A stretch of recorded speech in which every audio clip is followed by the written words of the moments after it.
किया हुआ है ओनली मलिक साहब और मशल ने, लेकिन फिर भी वी हैव टू स्टार्ट।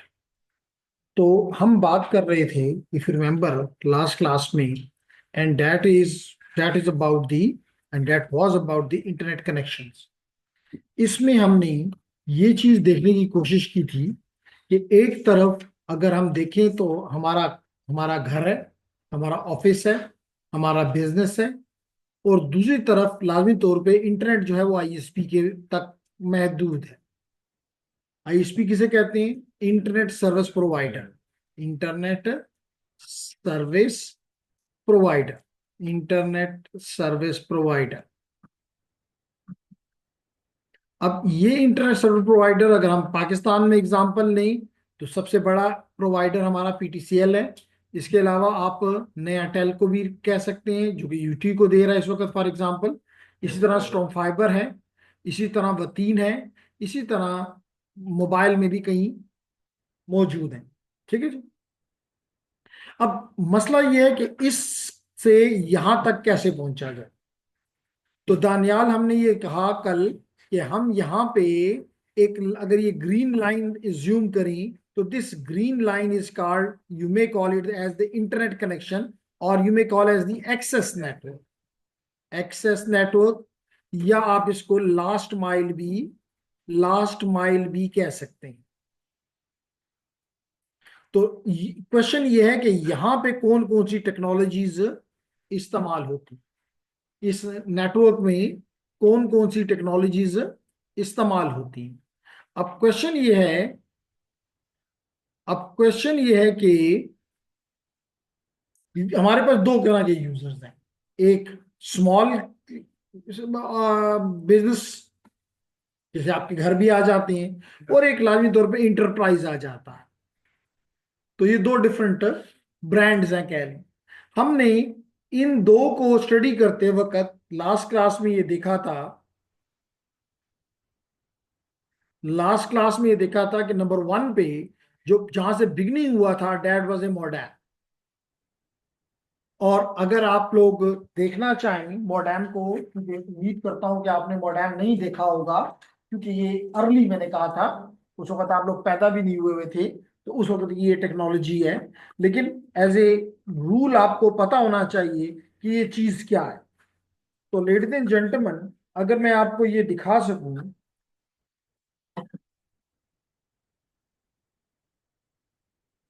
तो ये आप अभी कुछ देर में देख लेंगे कि इसमें आपको एक अदद ये राउटर साहब नजर आ जाए, सॉरी मॉडेम साहब नजर आ जाएंगे। और ये है जनाब आपका मॉडेम। ठीक है। अगर आप इसको फुल स्क्रीन पे देखना चाहते हैं तो मैं यहाँ पर भी इसको आपको डिस्प्ले कर देता हूँ, ताकि, और फिर इसका फंक्शन भी क्लियर करने की कोशिश करता हूँ कि इसका फंक्शन क्या है। तो अगर हम इसको फुल स्क्रीन पे ले जाएं जी, और जी, तो ये आपको मॉडेम नजर आ रहा है। अब ये मॉडेम एक्सटर्नल भी हो सकता है और इंटरनल भी हो सकता है। लेकिन इस वक्त जो मैं आपको स्क्रीन पे दिखा रहा हूं ये एक्सटर्नल मॉडेम है, यानी कि ये आपके सीपीयू से बाहर पड़ा होता है। कैसे पड़ा होता था कि आपके पास ये केबल है, आपके पास ये केबल है, इस केबल के जरिए आप अपने सीपीयू के साथ इसको कनेक्ट कर लेते हैं। कैसे? ये देखें जी, ये केबल है। तो एक एंड जो है केबल का वो आपके इस मॉडेम के साथ लग जाएगा, यूं, ये लग गया, आपको नजर आ रहा है। और दूसरा एंड है ये आप किसके साथ लगा देते थे? अपने सीपीयू के सीरियल पोर्ट के ऊपर। तो यूं आपका आपके ऑफिस यानी मेन ऑफिस, जिसमें मैंने अभी बताया सेंट्रल ऑफिस यानी आईएसपी, और आपके कंप्यूटर के दरमियान में ये बैठ जाता है। क्लियर है everyone? जी, ठीक है ना। एक एंड पे डायरेक्टली, अच्छा अच्छा क्वेश्चन है। लाजमी तौर पे डायरेक्टली तो नहीं होगा। एक ये इसकी, ये इसका RJ45 नहीं, RJ11 कनेक्टर है जो फोन लाइन का आता है, वो आपने यहाँ लगा दिया। और दूसरा एंड जो है आपने टेलीफोन की जो लाइन है, जिसको रोसेट बोलते थे, उस रोसेट में लगा दिया। नजर आ रहा है ना? तो यूं ये टेलीफोन लाइन के साथ कनेक्ट हो गया, तो यहां से टेलीफोन लाइन से आ रहा है और ये आपके में सीपीयू को दे रहा है, ये आपके सीपीयू को जा रहा है। तो यूं आपके दोनों के दरमियान ये टेलीफोन लाइन आपको किससे कनेक्ट करी? आईएसपी। इसका मतलब आईएसपी और आपके कंप्यूटर के दरमियान में ये बैठ गया। नहीं समझ आ रही? शाबाश। नहीं आ रही तो बात करेंगे। अगर डायग्रामेटिकली आप कहें कि जी हमें बना दो, तो वो भी बना लेते हैं ताकि क्लियर हो जाए। ओके। सो अगर आप कहें कि जी डायग्रामेटिकली हमें बता दो, तो हम वो भी बता सकते हैं कि मिसाल के तौर पे अगर मैं ये खाली ज्यादा इसमें, अगर मैं यहाँ पे बनाऊं, तो ये आपकी आईएसपी है। आईएसपी से टेलीफोन लाइन आ रही है और आपके मोडेम के ऊपर जो मैंने अभी आपको दिखाया उस पर कनेक्ट, और यहां से आगे आपका पीसी कनेक्टेड है, सीपीयू कनेक्टेड है। अब क्वेश्चन ये है कि इसका काम क्या है। लाजमी तौर पे आपका ये एक वैलिड क्वेश्चन बनता है कि इसका काम क्या है। तो इसका काम ये है माज कि ये करता ये है कि यहां से आपको पता है कि जो सेंट्रल ऑफिस होता है यानी टेलीफोन एक्सचेंज होती है, this telephone exchange this telephone exchange sends you analog signal and receive analog signal as well। Send भी एनालॉग करता है और रिसीव भी एनालॉग करता है। अगर ये बात आप मानते हैं मेरी, तो इसका मतलब ये है कि और यहाँ पे आपका टेलीफोन सेट, ये आपका टेलीफोन सेट यहाँ पड़ा होता है जो कि एनालॉग वाइज सी देता है सिस्टम को। लेकिन जब आप यहाँ पे अपना पीसी लगा देते हैं, तो पीसी तो एनालॉग नहीं समझता। तो ये डिवाइस जब यहाँ से एनालॉग सिग्नल आता है, तो ये उसको यहाँ पे डिजिटल में कन्वर्ट कर देता है। और इसी तरह जब यहां से डिजिटल सिग्नल आता है, तो ये इसको एनालॉग में कन्वर्ट करके टेलीफोन एक्सचेंज को दे देता है। और टेलीफोन एक्सचेंज होती है आईएसपी के साथ कनेक्टेड होती है। कुछ बात समझ आ रही? अब इस सिस्टम का अच्छी बात ये थी कि ये एग्जिस्टिंग, ये वाला नेटवर्क आपका एग्जिस्टिंग था। आपको कोई नई इन्वेस्टमेंट नहीं करनी पड़ी। सिर्फ ये एक मॉडेम जो कि चंद सौ रुपए का है, बस वो बीच में लग जाता था और हमारा काम हो जाता था। लेकिन अगर आप इसकी एक मेन चीज कमी की तरफ इशारा अगर मैं करूं, तो क्या मुझे आप लोग ये देख के बता सकते हैं कि कितनी स्पीड दे सकता है?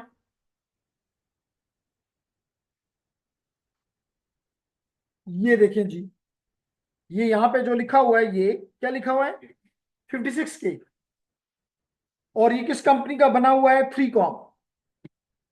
थ्री कॉम का यूएस रोबोटिक एक्सटर्नल मॉडेम है। ठीक है ना जी? तो ये एक्सटर्नल मॉडेम जो आपको नजर आ रहा है यूएस रोबोटिक कंपनी का, ये मॉडेम ये मॉडेम आपको सॉरी ये मॉडेम आपको क्या दे देता है? कनेक्टिविटी दे देता है विद यूर पीसी और एक्सचेंज और आईएसपी के दरमियान में। लेकिन इसकी एक डिसएडवांटेज तो ये है जो कि आपको नजर आ रही है कि ये कह रहा है कि मैं 56K देता हूं, जबकि इससे बहुत कम। अब तो के तो हमें किसी सूरत भी बर्दाश्त नहीं है। आप ही लोगों ने कहा, क्योंकि आज का दौर क्या है अभी देख लेते हैं जी। मिसाल के तौर पे इस वक्त मैं कनेक्टेड हूं इडियोरॉम के साथ। और अगर मैं आपको यहां पे अपनी डेटा यूजेज बताऊं, एक ऑर्डिनरी यूजर की डेटा यूजेज बताऊं, डेटा यूजेज ओवरव्यू, तो मैं आपसे कहूं कि जनाब मैं इडियोरॉम को पिछले 30 दिनों में तकरीबन 38 GB इस्तेमाल किया है। तो किलोज में तो होता तो फिर तो ये सालों में भी नहीं हो सकता था। और ये एक है। अगर आप कहें कि नहीं जी क्या बस आपने यही किया है, तो मैं कहूंगा नहीं, मैं इतना कम इस्तेमाल करने वालों में से नहीं हूं। मैं दूसरे नेटवर्क पे जाता हूं जो कि अब सिस्को एडमिन है, आपको नजर आ रहा है। जो ही मैं इससे कनेक्ट होता हूं तो इसका मुझे यहाँ पे डेटा यूजेज नजर आ जाएगा। और ये कहता है जी 42 GB। यानी इन दोनों को मिला लें तो 80 GB मैंने इन दोनों को यहाँ ऑफिस में यूज किया। तो घर में क्या किया होगा वो मेरा मुझे ही पता है। तो इसका मतलब है कि ऑर्डिनरी यूजर तकरीबन को 100 GB के करीब ले रहा है। तो किलो से तो गुजारा नामुमकिन है। क्यों दानियाल? ऐसा ही है ना? तो क्या आप वो इसको वो कर लें कि ये गीगाज है। तो इस गीगाज को अगर आप किलोज में, तो 1000 का फर्क है, पता नहीं इसमें तो सालों साल लग जाते हैं और इतना ना हो सकता। तो यहां से हमें ये पता चलता है कि ऑर्डिनरी यूजर इस किलो से खुश नहीं।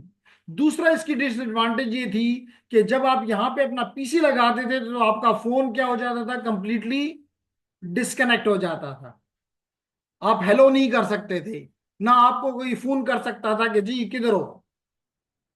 बात समझ आ रही है? तो they are the two disadvantages.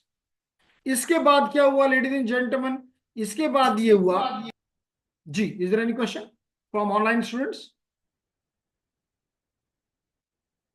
Here we have Ibad, Saad, Mashal. ये एक मशल आती है, दूसरी मशल क्यों नहीं आती? दोनों असल में है ना। एनिया, फिर माज, मुनीबा, शायद ये उसकी बहन है, उसका नंबर होगा। उमर खान, उमर खान तो यहीं पे है। तो ओके, तो कोई क्वेश्चन है आप लोगों की तरफ से, फिजिकल स्टूडेंट्स? ओके, अगर कोई क्वेश्चन नहीं है तो फिर मैं इसको रब करके अगली टेक्नोलॉजी के ऊपर बात करना चाहूंगा, जो कि इसकी डिस्क्रिपेंसीज को ओवरकम करती है। और वो क्या है? वो ये है कि हमने एडीएसएल इस्तेमाल कर लिया था। कल हमने बात की, लास्ट टाइम हमने बात की थी कि इस मॉडेम की बजाय हम एडीएसएल की तरफ चले जाते हैं, एसिमेट्रिक डीएसएल की तरफ चले जाते हैं। एसिमेट्रिक इसको क्यों कहते हैं? क्योंकि इसका अपलोड जो है, जिसको आप अपस्ट्रीम भी कह सकते हैं, ये कम है, डाउनलोड ज्यादा है। डाउनलोड ज्यादा है, हाई है, डाउनलोड हाई है, जबकि अपलोड जो है वो कम है, लेस है। अल्दो कि ये अभी आपको लग रहा है कि एक बुरा फीचर है, अभी आपको लग रहा है कि ये एक बुरा फीचर है, लेकिन उस वक्त 2000 के आसपास ये रिक्वायरमेंट थी कि यूजर ज्यादातर डाउनलोड करता था, अपलोड बहुत कम करता था। पूरे दिन में कहीं 10 ईमेल भी नहीं करता था, और हर ईमेल का साइज कुछ किलोबाइट्स होता था। तो इनके कोई अपलोड होता ही नहीं, ना होने के बराबर होता था। हाँ, वो डाउनलोडिंग ज्यादा करता था। इसलिए हमने उसको इस तरह का एक फीचर दे दिया कि जनाब आप यूं इस्तेमाल करो। अब इसको किस तरह इस्तेमाल किया गया या इस्तेमाल करने की बात की गई? इसको इस्तेमाल करने का तरीका ये हमने देखा कि जनाब हम ये करते हैं कि हम अब अपने घर पे दोनों डिवाइसेस लगा लेते हैं, पीसी भी और फोन भी। और यहां पे हम एक स्प्लिटर लगा लेते हैं, जिसको एक जो है वो पीसी को चला जाएगा और एक जो है वो फोन को चला जाएगा। तो यूं दोनों डिवाइसेस कनेक्ट हो गई पहली बार। अब लाजमी तौर पे दोनों ही अपना डेटा देंगे, तो हम इस डेटा को यहाँ पे मल्टीप्लेक्स हालत में ही लेकर जाएंगे एक डिवाइस के ऊपर, जिसको कहते हैं डिजिटल। और इस ये हमारे स्प्लिटर के बाद एक मॉडेम यहाँ लग जाएगा, जिसको मैं रेड में शो कर रहा हूँ। इसको कहेंगे डीएसएल मॉडेम। क्या कहेंगे? या बाद लोग आप इसको डीएसएल रूटर भी कहते हो। अब इस डीएसएल मॉडेम या डीएसएल रूटर को से हम कनेक्ट हो जाते हैं डीएसएल एएम। और ये डीएसएल एएम जो है, इसको डीमल्टीप्लेक्स करके जो पार्ट पीसी का यानी डेटा का होता है वो आईएसपी को दे देता है, और जो वॉइस का पार्ट होता है वो सर्किट स्विच्ड नेटवर्क को दे देता है। अब अगर मैं यहां पर भी आपको ये दिखाना चाहूं तो ये है वो डीएसएल मॉडेम, ये है वो डीएसएल मॉडेम।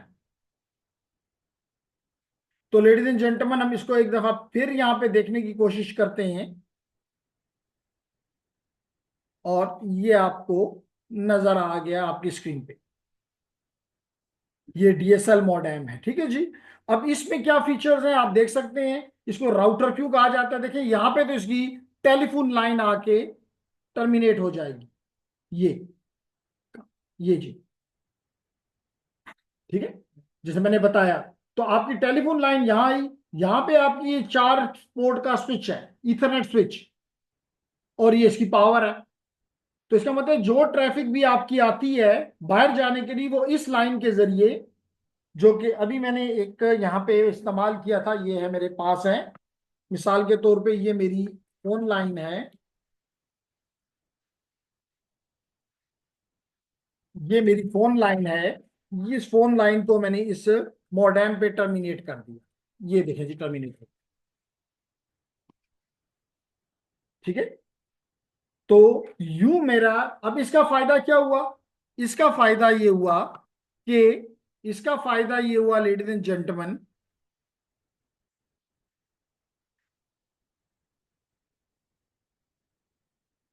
इसका फायदा ये हुआ कि हमारी इस पे दोनों डेटा और वॉइस इकट्ठी जा सकती हैं। यानी कि आप, एक बंदा आपके घर में बैठ के लटक रहे हैं, आप जो हैं वो पीसी पे किसी के साथ कम्युनिकेट कर रहे हैं, और कोई भी घर पे जो है टेलीफोन पे भी बातें कर रहा है। तो कि यहाँ पे बेसिकली ये डेटा और वॉइस को क्या कर दिया जाता है, मल्टीप्लेक्स्ड कर दिया जाता है। क्लियर है? मल्टीप्लेक्स का क्या मतलब होता है आमना? इसका मतलब ये है कि आप इन दोनों को डिफरेंट फ्रीक्वेंसीज पे रख देते हैं। आप लो फ्रीक्वेंसीज पे, यानी कि लेस देन 1 मेगा, ये 1 एम है, 1 एम से नीचे पे वॉइस को रख देते हैं, 1 एम से ऊपर डेटा को रख देते हैं और इस लाइन के ऊपर भेज देते हैं। तो ये आपका डेटा और ये आपकी वॉइस दोनों जा रही हैं, लेकिन क्योंकि डिफरेंट फ्रीक्वेंसीज में हैं, एक दूसरे के साथ इंटरफेरेंस इंटरफेरेंस नहीं करेंगे।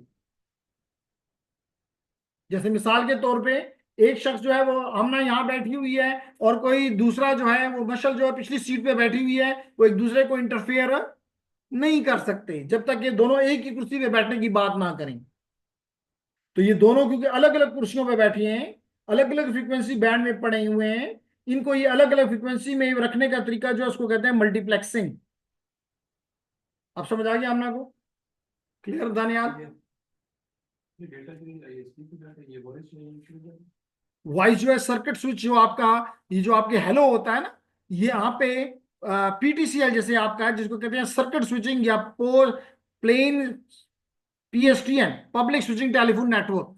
तो यहाँ पे सर्किट बने होते हैं जिससे आपकी वॉइस, मिसाल तो एक आप हैं, दूसरी तरफ लेट करें कैंट में कोई है, सिटी में कोई है, पिंडी में है कोई, इस्लामाबाद में है कोई, तो आप इस नेटवर्क के जरिए उससे कम्युनिकेट करते हैं। और question?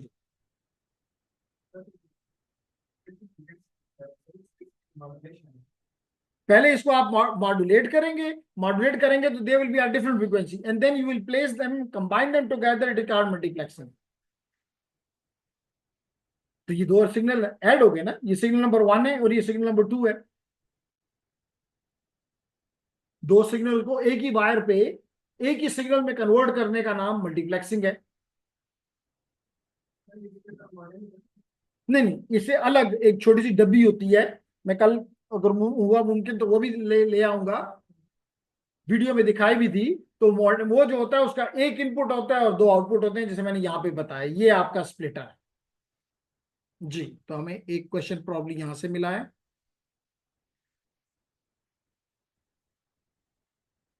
I have a question, and you have said that one port is for telephone line,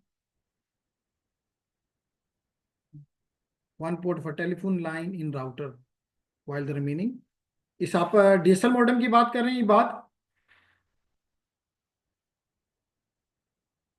okay, शायद आप इसकी बात कर रहे हैं कि मैंने ये मॉडेम जब आपको दिखाया, ये मॉडेम आपको दिखाया, शायद आप इससे इसके बारे में पूछ रहे हैं कि ये लाइन पे तो टेलीफोन लग जाएगी, टेलीफोन से आके कनेक्ट हो जाएगी, ये चार लाइनें, ये चार पोर्ट किस पर्पस के लिए हैं? ये चार पोर्ट आप यहाँ पे चार कंप्यूटर वायर के जरिए, मिसाल के तौर पे आप चाहते हैं कि यहाँ पे आप, ये कंप्यूटर है, ये कंप्यूटर की वायर है, इस पे भी हम बात करेंगे कुछ देर में, इसको भी आप कनेक्ट करना चाहते हैं तो यहाँ पे कनेक्ट करें लाइक दिस। ये कनेक्ट हो गया, आपको नजर आ रहा है, और दूसरा एंड इसका जो है वो आप अपने कंप्यूटर में कनेक्ट करें। अगर ये क्वेश्चन है तो वेल एंड गुड, और अगर नहीं है तो फिर अपना क्वेश्चन रिपीट करें।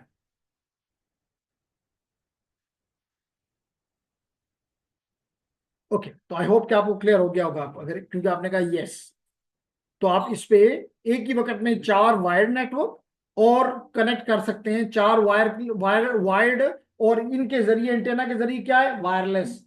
तो ये वायरलेस, यानी इसमें एक्सेस पॉइंट भी है, ये एक्सेस पॉइंट का काम भी कर रहा है ये डिवाइस। ये आपको 4 पोर्ट का इथरनेट स्विच भी प्रोवाइड कर रहा है, और साथ साथ ये आपको डीएसएल मॉडेम का काम भी करके दे रहा है।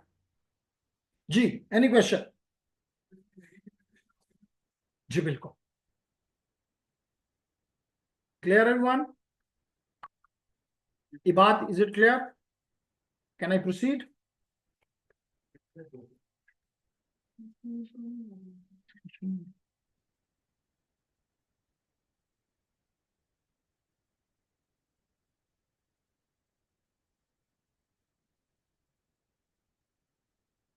ठीक है।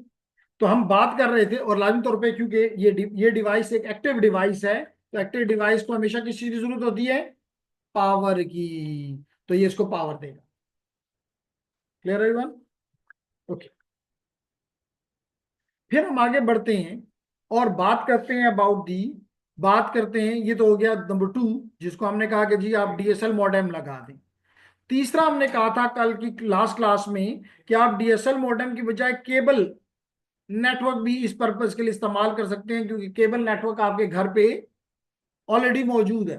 तो अगर उसमें वीडियो आ सकती है तो उसमें वॉइस भी आ सकता है। इवन आजकल तो डीएसएल मॉडेम आपको, तो जिनके घरों में आज भी है, वो आपको 3 चीजें देता है। वो आपको टीवी भी देता है, यानी कि वीडियो भी देता है, वो आपको डेटा भी देता है, वो आपको वॉइस भी देता है। तो वहां पे फिर इसका मतलब है कि 2 चीजों को मल्टीप्लेक्स करने की बजाय 3 चीजों को मल्टीप्लेक्स कर लिया गया।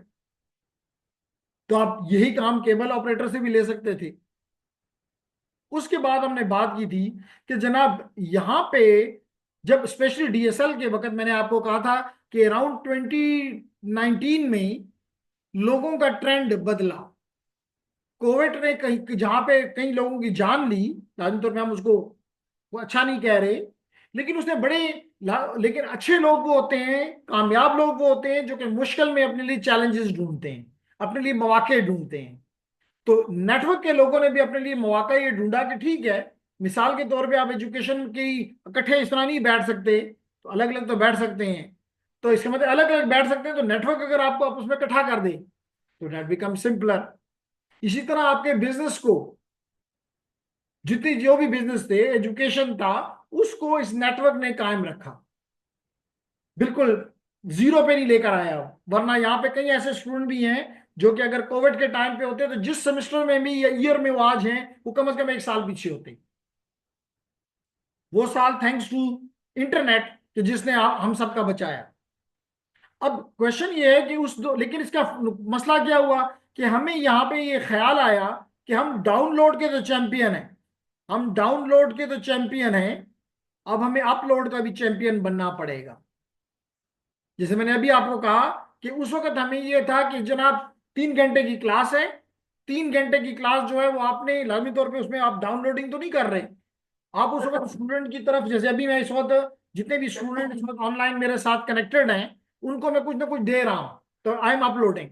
और अगर ये बात आप देखना चाहते हैं तो आप यहां से देख सकते हैं कि अगर मैं ऑल्ट कंट्रोल डेल कर दूं, अगर मैं ऑल्ट कंट्रोल डेल कर दूं, सॉरी जी, और इसके बाद मैं टास्क मैनेजर में जाके आपको दिखाऊं और परफॉर्मेंस में जाके दिखाऊं, और फिर इसके बाद में आपको वाईफाई में ले जाऊं, तो ये आपको नजर आ रहा है कि I am sending as well as receiving. तो दोनों काम हो रहे हैं, नजर आ रहे हैं ना?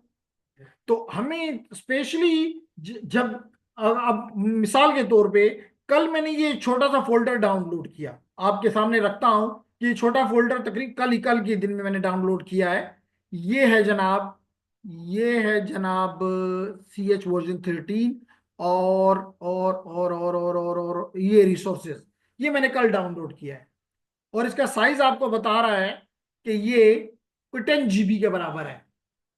10 GB ये मैंने कल डाउनलोड किया। अब क्या है इसमें वो तो बाद में बातें कभी करेंगे, लेकिन यहां पे आपको ये बताना मकसद है कि आप खुद अंदाजा करें कि how much I was downloading. That was some time reaching to the geek 1 GB/s। कभी 100 के आसपास तो था ही था, 100 MB/s कंटिन्यूस। इसमें मैं इस नेटवर्क को से चीजें निकाल रहा था। तो कहने का मकसद ये है कि मुझे अपलोड और डाउनलोड आज के दौर में दोनों चाहिए। देखें अभी भी अब sending is quite big, around 2 MB/s। तो ये चीज मुझे डीएसएल नहीं दे सकती थी, ये चीज मुझे डीएसएल नहीं दे सकती थी। तो मुझे एक ऐसा नेटवर्क चाहिए था जिसमें अपलोड भी ज्यादा हो और डाउनलोड भी ज्यादा हो, क्योंकि वही लेक्चर मैं रिकॉर्ड, जैसे अभी मैं लेक्चर रिकॉर्ड कर रहा हूं, तो ये लेक्चर मुझे फॉर एग्जाम्पल यूट्यूब पे डालना है, तो उस वक्त मुझे क्या करना पड़ेगा? अपलोडिंग। और आप लोगों को क्या करना पड़ेगा? डाउनलोडिंग। इसका मतलब है कि हमारे माशरे में अब बहुत से लोग अपलोडिंग और डाउनलोडिंग इक्वली कर रहे होते हैं। वो इस तरह बिजनेस में तो आप देख ही रहे हैं, हर रोज उनकी नई नई चीजें आती हैं, नई किस्म की प्रोमोज आती हैं, and they send it to you. तो यहां से हमें तो पता चलता है कि जनाब we have to be careful, हमें दोनों चीजें तेज चाहिए। इसलिए हमने सोचा कि क्यों ना हम ऑप्टिकल नेटवर्क की तरफ चले जाएं, ऑप्टिकल नेटवर्क की तरफ जाएं। तो हमने फिर पढ़ा कि ऑप्टिकल में दो फ्लेवर्स हैं, एक को कहते हैं पैसिव ऑप्टिकल नेटवर्क और एक को कहते हैं एक्टिव ऑप्टिकल नेटवर्क। अगर आप बात करें पैसिव ऑप्टिकल नेटवर्क की, अगर आप बात करें पैसिव ऑप्टिकल नेटवर्क की, तो इसका मतलब है कि ये एक ऑप्टिकल लाइन आपके घर की तरफ आ रही है, ये एक मास ऑप्टिकल लाइन आपके घर में ऑप्टिकल फाइबर आ रहा है, और हम आपके घर के करीब एक ऑप्टिकल स्प्लिटर पे, यहां तो जो मैंने स्प्लिटर अभी कुछ देर पहले बताया था ये इलेक्ट्रिकल स्प्लिटर था, ये वाला जो स्प्लिटर है, ये स्प्लिटर जो है ये ऑप्टिकल स्प्लिटर है, जो कि एक लाइन से ऑप्टिकल सिग्नल आता है और मल्टीपल लाइंस में बदल जाता है, और एक एक फाइबर हम अपने घर, अपने यूजर के घर तक पहुंचा देते हैं। और फिर यहां पे हम एक ऑप्टिकल सिग्नल को इलेक्ट्रिकल में कन्वर्ट करते हैं उसके घर के अंदर, ये घर की दीवारें हैं उसके अंदर चले गए, और यहां से इलेक्ट्रिकल सिग्नल हम लेकर अपने डिवाइसेस को दे देते हैं, अपने डिवाइसेस को दे देते हैं। तो लाजमी तौर पे यहाँ पे क्योंकि ऑप्टिकल आ गया है, तो लार्ज बिट रेट हमें हासिल हो जाता है। जैसे मिसाल के तौर पे अभी मैंने आपको बताया कि मैंने एक दिन में, और एक दिन में भी पहले के 2 घंटों में ये 10 GB का डाउनलोड किया। तो क्यों ये पॉसिबल हुआ? क्योंकि आपका ये स्विच नीचे के स्विच के साथ कनेक्टेड है थ्रू ऑप्टिकल फाइबर। बात क्लियर हो गई जी? फिर उसके बाद हमने कहा जी कि ऑप्टिकल के साथ साथ हम अगर जाना चाहें टुवर्ड दी इंटरप्राइज, तो सबसे आसान मैं कहूंगा कि होगा लीज लाइन, सबसे आसान सोल्यूशन, लेकिन महंगा सोल्यूशन। लेकिन इंटरप्राइज में क्या चीज, लीज लाइन क्यों वो पसंद करते हैं? क्योंकि ये किसी के साथ शेयर नहीं है,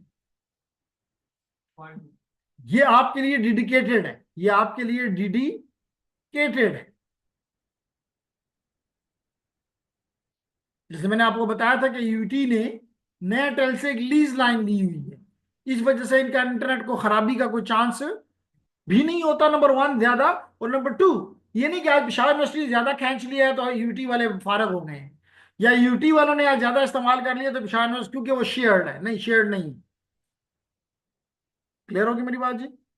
इसके अलावा हमने कहा कि जो इससे छोटे यूजर्स हैं वो एसडीएसएल की तरफ भी जा सकते हैं, जो कि सिंक्रोनस है, जो कि वेरी हाई स्पीड वीडीएसएल है।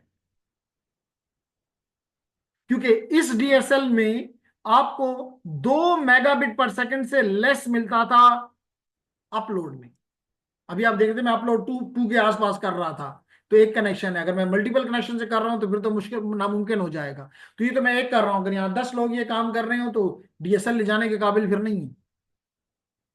इवन 3 भी कर रहे हो तो डीएसएल, क्योंकि डीएसएल 2 मेगाबिट, ये डिवाइस जो मैं आपको बार बार दिखा रहा हूं, ये डिवाइस जो है ये 2 मेगाबिट पर सेकंड से ज्यादा इस लाइन से नहीं भेज सकता। क्लियर होगी मेरी बात? तो हम बात ये कर रहे हैं कि इसके लिए आपने या तो सिंक्रोनस पे चलेगी। एक चीज और भी बता चलूं, जहां पे आपको ना ही केबल, ना ही यानी कॉपर, ना ही फाइबर अवेलेबल हो, तो वहां पे आप डेटा की तरफ भी जा सकते हैं। जैसे कि आप अपनी मोबाइल को कनेक्ट कर लेते हैं अपने सेलुलर नेटवर्क के साथ, डेटा से मुराद मेरी है सेलुलर नेटवर्क। ठीक है? कौन सा नेटवर्क? Cellular network. और अगर हम मशल से पूछें कि इसको सेलुलर क्यों कहते हैं, तो जवाब देगी हमें। ये मशल तो 8 सेमेस्टर वाली है ना? 6 वाली है? 6 वाली है, अच्छा। तो 6 वाली मशल जो है वो बताना चाहेगी कि पिछले कई सालों से वो इस्तेमाल कर रही है सेलुलर नेटवर्क। तभी इसने सोचा इसको सेलुलर नेटवर्क क्यों कहते हैं? नहीं सोचा है कोई जिसने? को बता सके।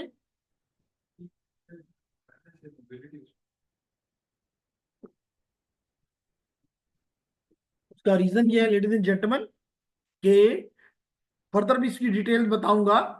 सेलुलर नेटवर्क में ये किया जाता है जिस तरह के ह्यूमन बॉडी में सेल से मिलके बनी हुई है, बिलियंस ऑफ सेल मिलके, इवन आपके बाल हैं, आपके नाखून हैं, आपकी आंखें हैं, everything is made of cells. इसी तरह ये मिसाल के तौर पे पूरा का पूरा पाकिस्तान है। तो सेलुलर नेटवर्क वालों ने इस पूरे पाकिस्तान को छोटे छोटे पीसीज में तोड़ा हुआ है, यूं छोटे छोटे पीसीज में डिवाइड किया हुआ है, यूं यूं। मिसाल के तौर पे ये आपकी, मिसाल के तौर पे ये आपकी यूईटी है। ये ये जगह जो है लेट करें ये केएफसी की जगह है। ये जो है लेट करें कि पिशावर कैंट है। तो आप देख रहे हैं कि आपने इस जमीन को छोटे छोटे पीसेस में तोड़ दिया, and each of this small piece of land is called a cell, क्योंकि this they are numerous cells and the communication can occur from one cell to another to another to another and so on. That's the reason such a communication is called cellular communication. जैसे मिसाल के तौर पे आप UT में बैठ के एक मोबाइल पे एक कॉल मिलाते हैं और गाड़ी में बैठ जाते हैं कि जी मैं जा रहा हूं, लेट करो कि आप इस्लामाबाद जा रहे हैं। बाद का ऐसा होता है कि आप अटक पहुंच जाते हैं और फोन आपने खत्म नहीं किया होता। तो आप इसका मतलब कि रास्ते में आपने मे बी 20 डिफरेंट सेल से गुजर कर आप वहां तक पहुंच गए हैं, लेकिन अभी भी आपकी कॉल चल रही है। तो इसका मतलब है कि you are passing from one cell to another to another to another and so on. तो such communication is called cellular communication. कुछ बात समझ आ रही कि नहीं? तो सेलुलर कम्युनिकेशन का एक फ्लेवर ये है कि वो आपको डेटा भी दे सकता है, यानी वो आपको वॉइस भी दे सकता है, हेलो भी करवा सकता है, लेकिन साथ डेटा भी दे सकता है। तो जो मोबाइल, इसको कहते हैं मोबाइल डेटा।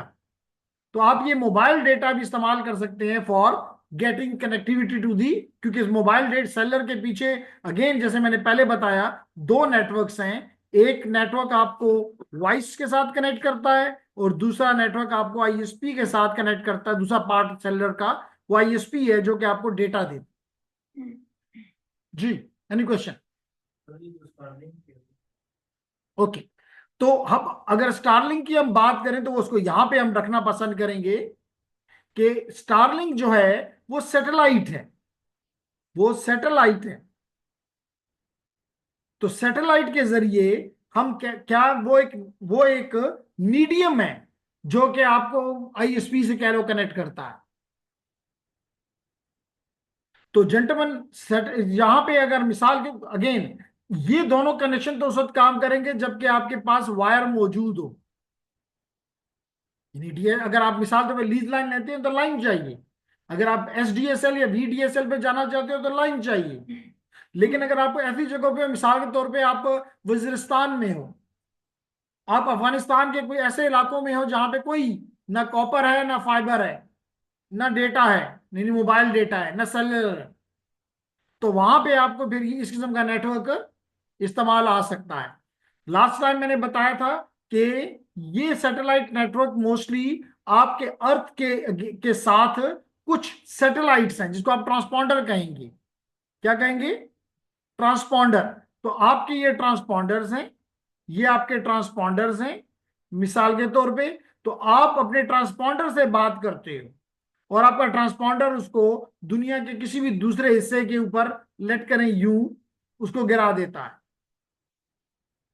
तो जो आप भेज रहे होते हो ट्रांसपॉन्डर की तरफ इसको कहते हैं अपस्ट्रीम, और जो आप ट्रांसपॉन्डर से ले रहे होते हो उसे कहते हैं down stream.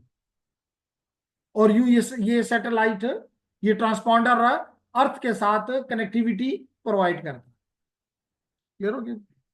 Any other question? Sir इसके लिए मतलब हम दूसरे लोग में अपना डेटा मोबाइल के लिए करते हैं, फ्लैट के लिए बेसिकली सैटेलाइट के पीछे भी जैसे मैंने आपको बताया कि सैटेलाइट के बैकएंड पे भी अगर मैं आपको एग्जांपल दूं आपके वेल नोन सैटेलाइट सिस्टम की जिसको कहते हैं जियो,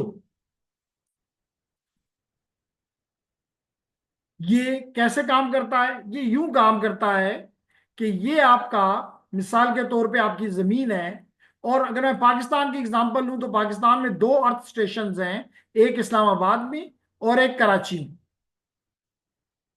और इसके इर्द गिर्द तीन 120 डिग्रीज पे ट्रांसपॉन्डर्स हैं। तो इसका काम सिर्फ ये है कि अगर मिसाल के तौर पे आपने यहां से इसको सिग्नल दिया, यहां से इसको सिग्नल दिया, ये उस सिग्नल को प्रोसेस करने के बाद कराची में ड्रॉप कर देता है। अब कराची के में फिर आगे लैंडलाइन मौजूद है, लैंडलाइन मौजूद है। तो लैंडलाइन के पीछे आईएसपीज मौजूद हैं। तो यूं आईएसपी आपको वो चीज देगी, वो आपने इसको दे दिया और उसने आपने दूसरी साइड पे उसको गिरा दिया। क्लियर हो गया? ठीक है जी, एवरीवन? ठीक, ओके जी। तो रिकॉर्डिंग हो रही है, दैट्स गुड। और क्वेश्चन क्या था जी आपका? So NIC interface and physical port. इसमें difference क्या है? एक आपने पूछा एनआईसी, नेटवर्क इंटरफेस कार्ड, जैसे दूसरा आपने पूछा इंटरफेस, और तीसरा आपने पूछा फिजिकल पोर्ट। ठीक है जी, तीनों को जी।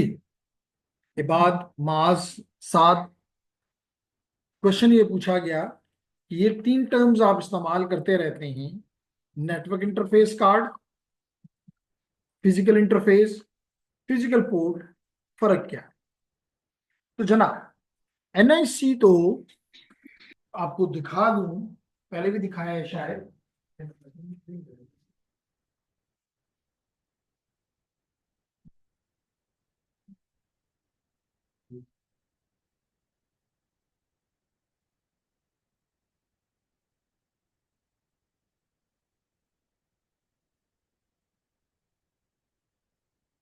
तो मुजाहिद, आप देख सकते हैं कि आपके सीनियर ने क्वेश्चन डाल दिया कि जनाब ये बताएं। तो एनआईसी कार्ड तो आपको ये नजर आ रहा है मिसाल के तौर पर, और अगर आप इसको फुल उसमें देखना चाहते हैं तो मैं स्टॉप शेयरिंग करके ये आपके सामने ले आया। तो this is your NIC card for Ethernet. मिसाल के तौर पे ये मेरा वायर है, ये मेरे पास वायर है, ये मैंने इसके अंदर लगा दी, और दूसरा एंड जो है मैं इस केबल का वो स्विच में लगा दिया। तो स्विच मिसाल के तौर पे, क्योंकि इसका दूसरी साइड पे हमने नहीं लगाया हुआ, लेकिन मिसाल के तौर पे ये स्विच है, ये स्विच की पोर्ट्स हैं, इसको मैं उतार देता हूँ। ये स्विच की पोर्ट्स हैं, नजर आ रहा है ना? तो अगर मैं यहां लगा दूं तो इसका मतलब मेरा ये एनआईसी कार्ड जिस डिवाइस में भी लगा है, मिसाल के तौर पे ये हम हमजा के कंप्यूटर में लगा हुआ है, और दूसरा एंड जो है वो मैंने यहाँ लगा दिया, तो इसका मतलब है कि ये एनआईसी कार्ड कनेक्ट कर रहा है मेरे कंप्यूटर को। तो इसका मतलब my computer is now connected to this network. समझ आ गई? NIC clear? अब ये वायर्ड भी एनआईसी हो सकता है और ये वायरलेस भी हो सकता है। जैसे मिसाल के तौर पे अगर मैं ये दिखा दूं तो आप देख रहे हैं कि इसमें कोई ऐसी पोर्ट नहीं है, इसमें ये एंटेना की जगह है, तो यहाँ एंटेना लग जाएगा, और ये वायरलेस कार्ड है, तो ये भी एनआईसी कार्ड है। तो आई होप कि एनआईसी कार्ड पे आपका क्वेरी समझ में आपको आ गई होगी। अब सवाल आपने दूसरा ये किया कि इंटरफेस और पोर्ट। तो लेडीज एंड जेंटलमैन, पोर्ट इसी को कहते हैं जो आपको नजर आ रही है, 4 पोर्ट्स हैं। जो नॉर्मली इसका मतलब जो स्विच के ऊपर जो ओपनिंग्स हैं, इंटरफेसेस हैं कह लें, उनको हम कहते हैं ये पोर्ट्स हैं, फिजिकल पोर्ट्स हैं। ये पोर्ट नंबर 1 है मिसाल के तौर पे, ये पोर्ट नंबर 2 है, ये पोर्ट नंबर 3 है, ये पोर्ट नंबर 4 है। इसी तरह अगर आप सामने आपको नजर आ रहा है स्विचेस के ऊपर, तो वहां पे ज्यादा से ज्यादा 24 पोर्ट्स हैं, तो दे आर दी पोर्ट्स। ठीक है? अब इंटरफेस क्या है? राउटर की जो पोर्ट होती है उसको नॉर्मली इंटरफेस कहते हैं, क्योंकि वो मुख्तलिफ नेटवर्क्स को आपस में मिलाती है। तो एक कंप्यूटर को, यानी एक नेटवर्क को दूसरे नेटवर्क से कम्युनिकेट करती है, इसलिए उसको हम कहते हैं ये इंटरफेस है। दानियाल को नहीं समझ आ रही? तीनों क्लियर टर्म्स हो गई? ओके, आगे बढ़ते हैं फिर। जी मेरे ऑनलाइन स्टूडेंट्स, कोई क्वेश्चन? ओके, जो आपने बोला ना पिछली क्लास में कि हम इंटरनेट को मेंटेन करने की आपने कुछ टर्म्स यूज किए थे, आईडीटीएफ, आई कैन, ठीक है जी। मैंने ये कहा था कि लाजमी तौर पे क्वेश्चन ये पूछा गया, पहले क्वेश्चन क्लियर कर दूं। क्वेश्चन ये किया गया कि मुख्तलिफ बॉडीज की मैंने नाम लिए प्रीवियस क्लास में।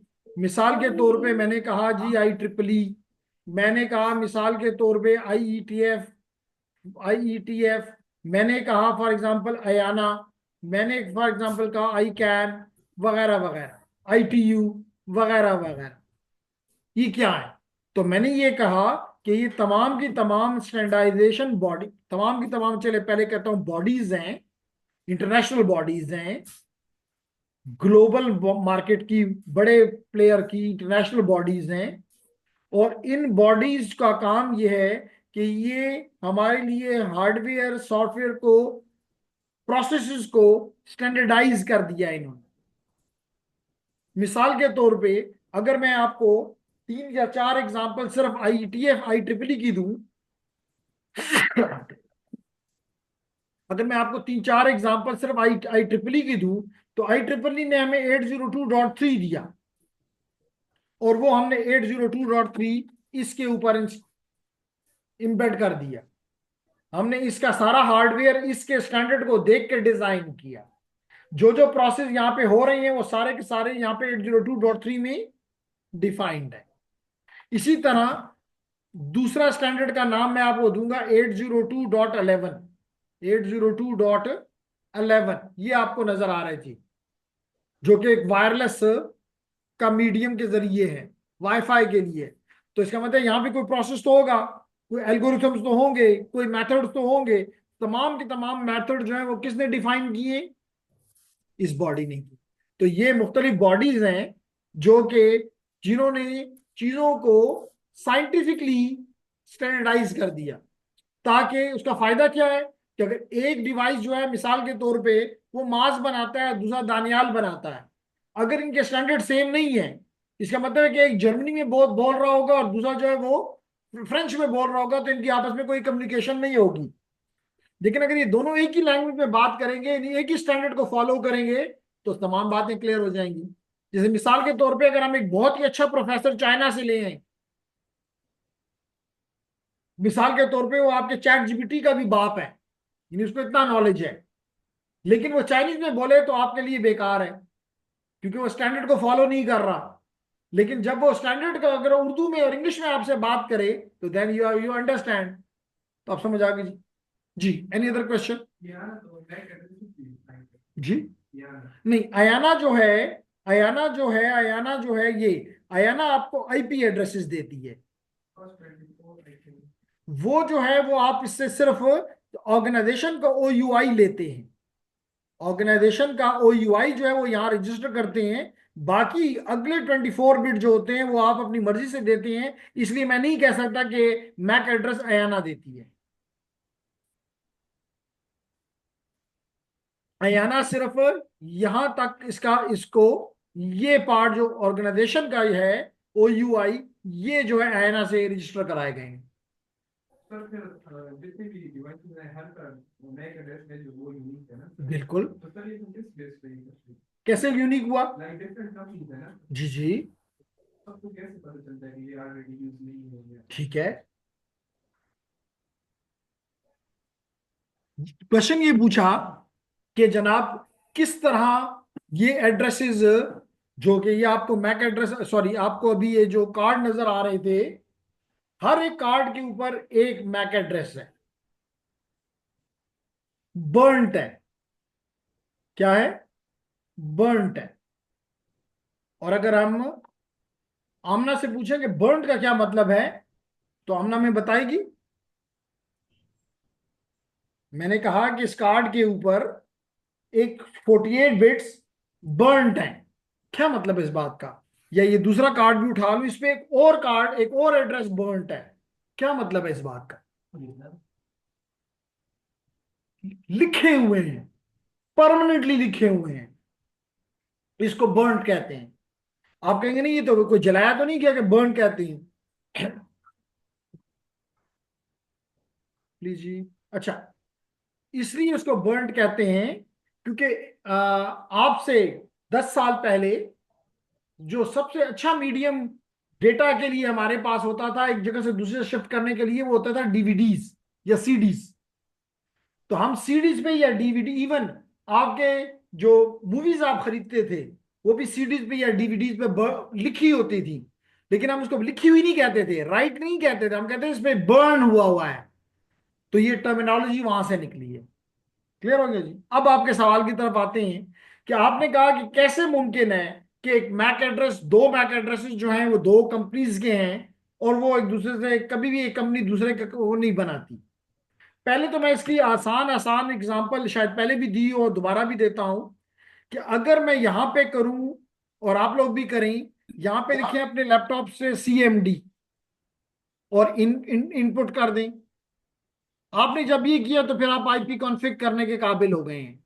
तो आप IP config/all करें, तो आप मेरी जितनी भी इंटरफेसेस हैं, हर इंटरफेस का मैक एड्रेस सामने आ गया। तो आप देख सकते हैं कि हर एक का मैक एड्रेस डिफरेंट है।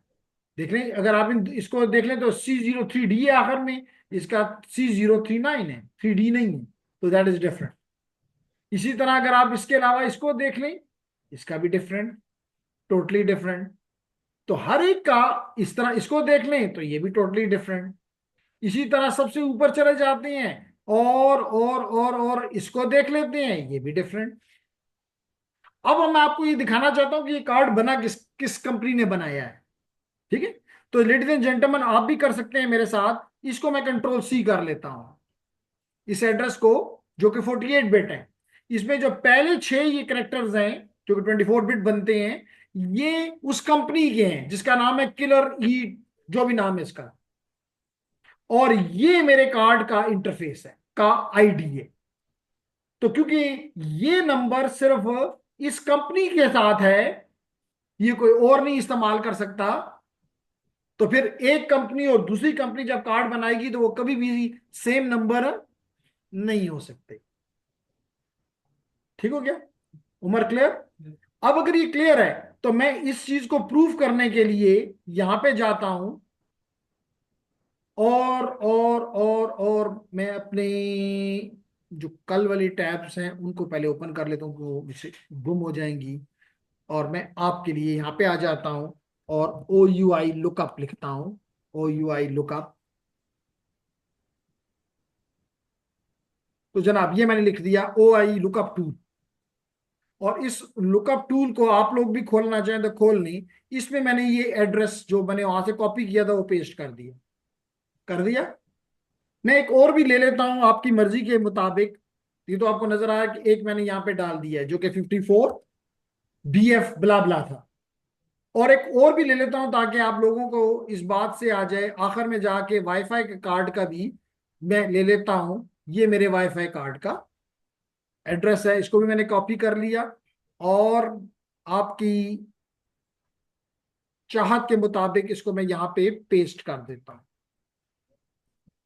और ये दोनों मैंने, लेडीज एंड जेंटलमैन, ये दोनों मैं दे देता हूं फाइंड को कि बताओ किस कंपनी के बने हुए हैं। तो देखिए वो बता रहा है कि जिसका ये 302432 है ये इंटेल का बना हुआ है। और जो 54BF64 है यानी पहले वाला, वो डेल का बना हुआ है। तो ये पहले पहले जो 24 बिट है ये इस कंपनी ने खरीदे हैं। तो अगर मिसाल के तौर पे ये डेल के हैं तो इसको नहीं इस्तेमाल कर सकता। अगर ये डेल के हैं तो ये इंटेल नहीं इस्तेमाल कर सकता। कोई भी दूसरी कंपनी नहीं इस्तेमाल कर सकती। ये VMware भी नहीं इस्तेमाल कर सकती। मिसाल के तौर पे अगर अभी भी आपको मेरी बात से इख्तलाफ है तो मैं एक और यहां से कॉपी करके, एक और भी यहां से कॉपी करता हूं और ला के यहाँ पे इसको पेस्ट कर देता हूं। लेडीज एंड जेंटलमैन, ये मैंने यहाँ पे पेस्ट कर दिया और अब तीनों ही दे देता हूं कि दोबारा फाइंड कर दो।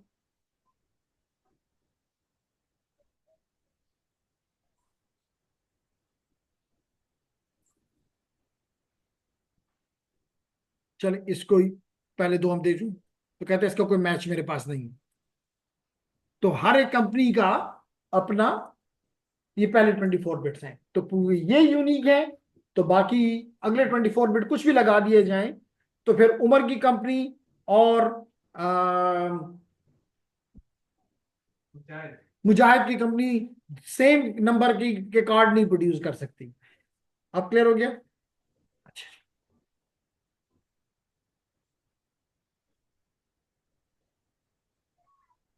तो आगे बढ़ते हैं जी। तो हमने अभी तक ये देखा कि जनाब हम कौन कौन सी टेक्नोलॉजी इस्तेमाल कर सकते हैं। हमने कहा हम डीएसएल इस्तेमाल कर सकते हैं, बताया ना। मैंने कहा कि हम केबल इस्तेमाल कर सकते हैं, किस लिए? एक तरफ ये एक ऑफिस हैं, बिजनेसेस हैं, होम्स हैं, और दूसरी तरफ आईएसपी है, दूसरी तरफ आईएसपी है। तो इनके दरमियान में हमने डीएसएल को भी पढ़ा, हमने केबल भी पढ़ा। हमने कहा हम सेलुलर इन डेटा के जरिए भी कनेक्ट हो सकते हैं, हम सैटेलाइट के जरिए भी कनेक्ट हो सकते हैं जैसे दानियाल ने पूछा, और हम एक डायल अप मॉडेम के जरिए भी कनेक्ट हो सकते हैं। क्लियर है एवरीवन? तो ये तमाम के तमाम जो है mostly small home and small office के लिए effective solutions, effective internet connections के लिए टेक्नोलॉजीज है। अब अगर आप देखना चाहें कि नहीं जी हम तो लार्ज और इंटरप्राइज हैं, तो मैंने पहले बताया कि इंटरप्राइजेस के लिए क्या चीजें जरूरी हैं। एक तो उनको हायर बैंडविड्थ चाहिए। एक आम यूजर तो 2 MB, 4 MB, 8 MB, 10 MB ऐसी बातें करता है, लेकिन जो इंटरप्राइजेस होती हैं वो मोस्टली गीगास की बात करती हैं, तो उनको हायर बैंडविड्थ चाहिए। यानी आपके जहन में ये क्वेश्चन आ रहा होगा कि आखिर ऐसी कौन सी बात है कि वो जो अभी हमने पढ़े हैं वो इंटरप्राइजेस नहीं यूज करते। क्योंकि इंटरप्राइजेस को चाहिए होता है हायर बैंडविड्थ, उनको डेडिकेटेड कनेक्शन चाहिए होता है, शेयर नहीं चाहिए होता। नॉर्मली मुझसे आप जैसे स्टूडेंट पूछते हैं कि जी घर में मैंने मिसाल के तौर पे 10 MB लिया है लेकिन मुझे तो 10 MB नहीं मिलता, तो मैं उनको जवाब देता हूं कि नहीं बच्चे, वो जो 10 MB इसलिए नहीं मिलता कि उस वक्त वो शेयर्ड है।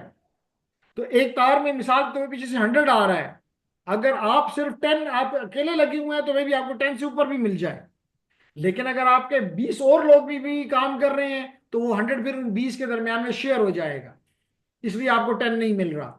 आपको उस वक्त मिसाल के तौर पे 7 मिल रहा होता है, 6 मिल रहा होता है। ठीक है दानियाल? ओके।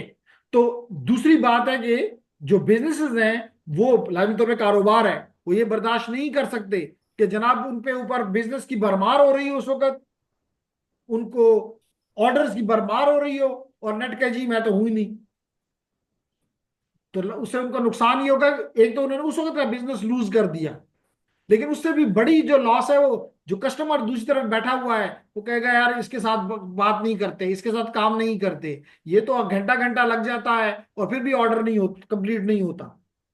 ठीक है ना? तो इसलिए डेडिकेटेड कनेक्शन, और जो जो सर्विस मुझे चाहिए वो तमाम की तमाम मैनेज्ड होनी चाहिए। क्लियर हो गया? तो आप देख सकते हैं कि यहाँ पे लिखा है डेडिकेटेड लाइन, डेडिकेटेड लाइन। फिर वो कह रहा है कि जी it can be an ethernet connection, although कि ये वो इथरनेट नहीं है जो कि हम लैन में इस्तेमाल करते हैं, this is the metro Ethernet, that is the corporate Ethernet. ये टेक्नोलॉजी तो उसी तरह की है, लेकिन ये हाई बैंडविड्थ रखती है और लॉन्गर डिस्टेंस तक जा सकती है। जो आम इथरनेट जो ये आपके इथरनेट स्विचेस लगे हुए हैं, ये आपको 100 मीटर से आगे नहीं ले जा सकते। लेकिन आपका आईएसपी लाजमी तो नहीं कि आपसे 100 मीटर दूर हो, आपसे आपका आईएसपी तो 1 किलोमीटर दूर भी हो सकता है। क्लियर हो गया ना? तो कॉर्पोरेट इथरनेट, और साथ मैंने लिखा जी डीएसएल, साथ मैंने लिखा जी सैटेलाइट। तो ये वो टेक्नोलॉजीज हैं जो कि इस्तेमाल करता है कौन? Businesses, enterprises. Clear everyone? Okay. So is there any difference in DSL आपने जो mention किया business DSL?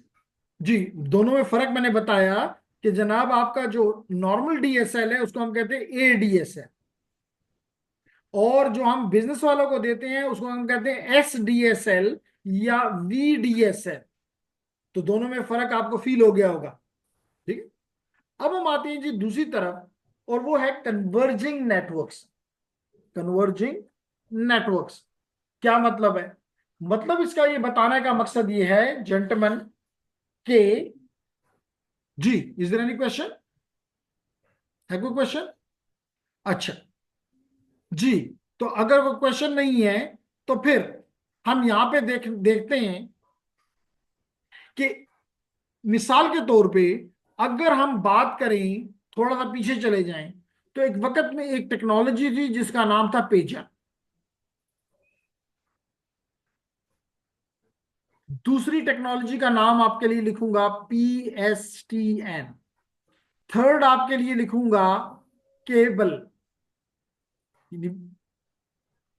अब और साथ लिख दूंगा नंबर 4 इंटरनेट, ताकि आपको पता चले कि मैं कन्वर्जन से क्या मुराद लेना चाहता हूं। जनाब, ये पेजर एक ऐसा डिवाइस था जो कि आप अपने साथ लेकर घूमते थे, तो आप खुश होते थे कि मैं कनेक्टेड हूं। लेकिन उससे आपको सिर्फ टेक्स्ट मैसेजेस इसकी स्क्रीन पे डिस्प्ले हो जाते थे, और वो भी टेक्स्ट मैसेजेस आप क्या करते थे, इस पेजर का एक नंबर होता था, मिसाल के तौर पे 1012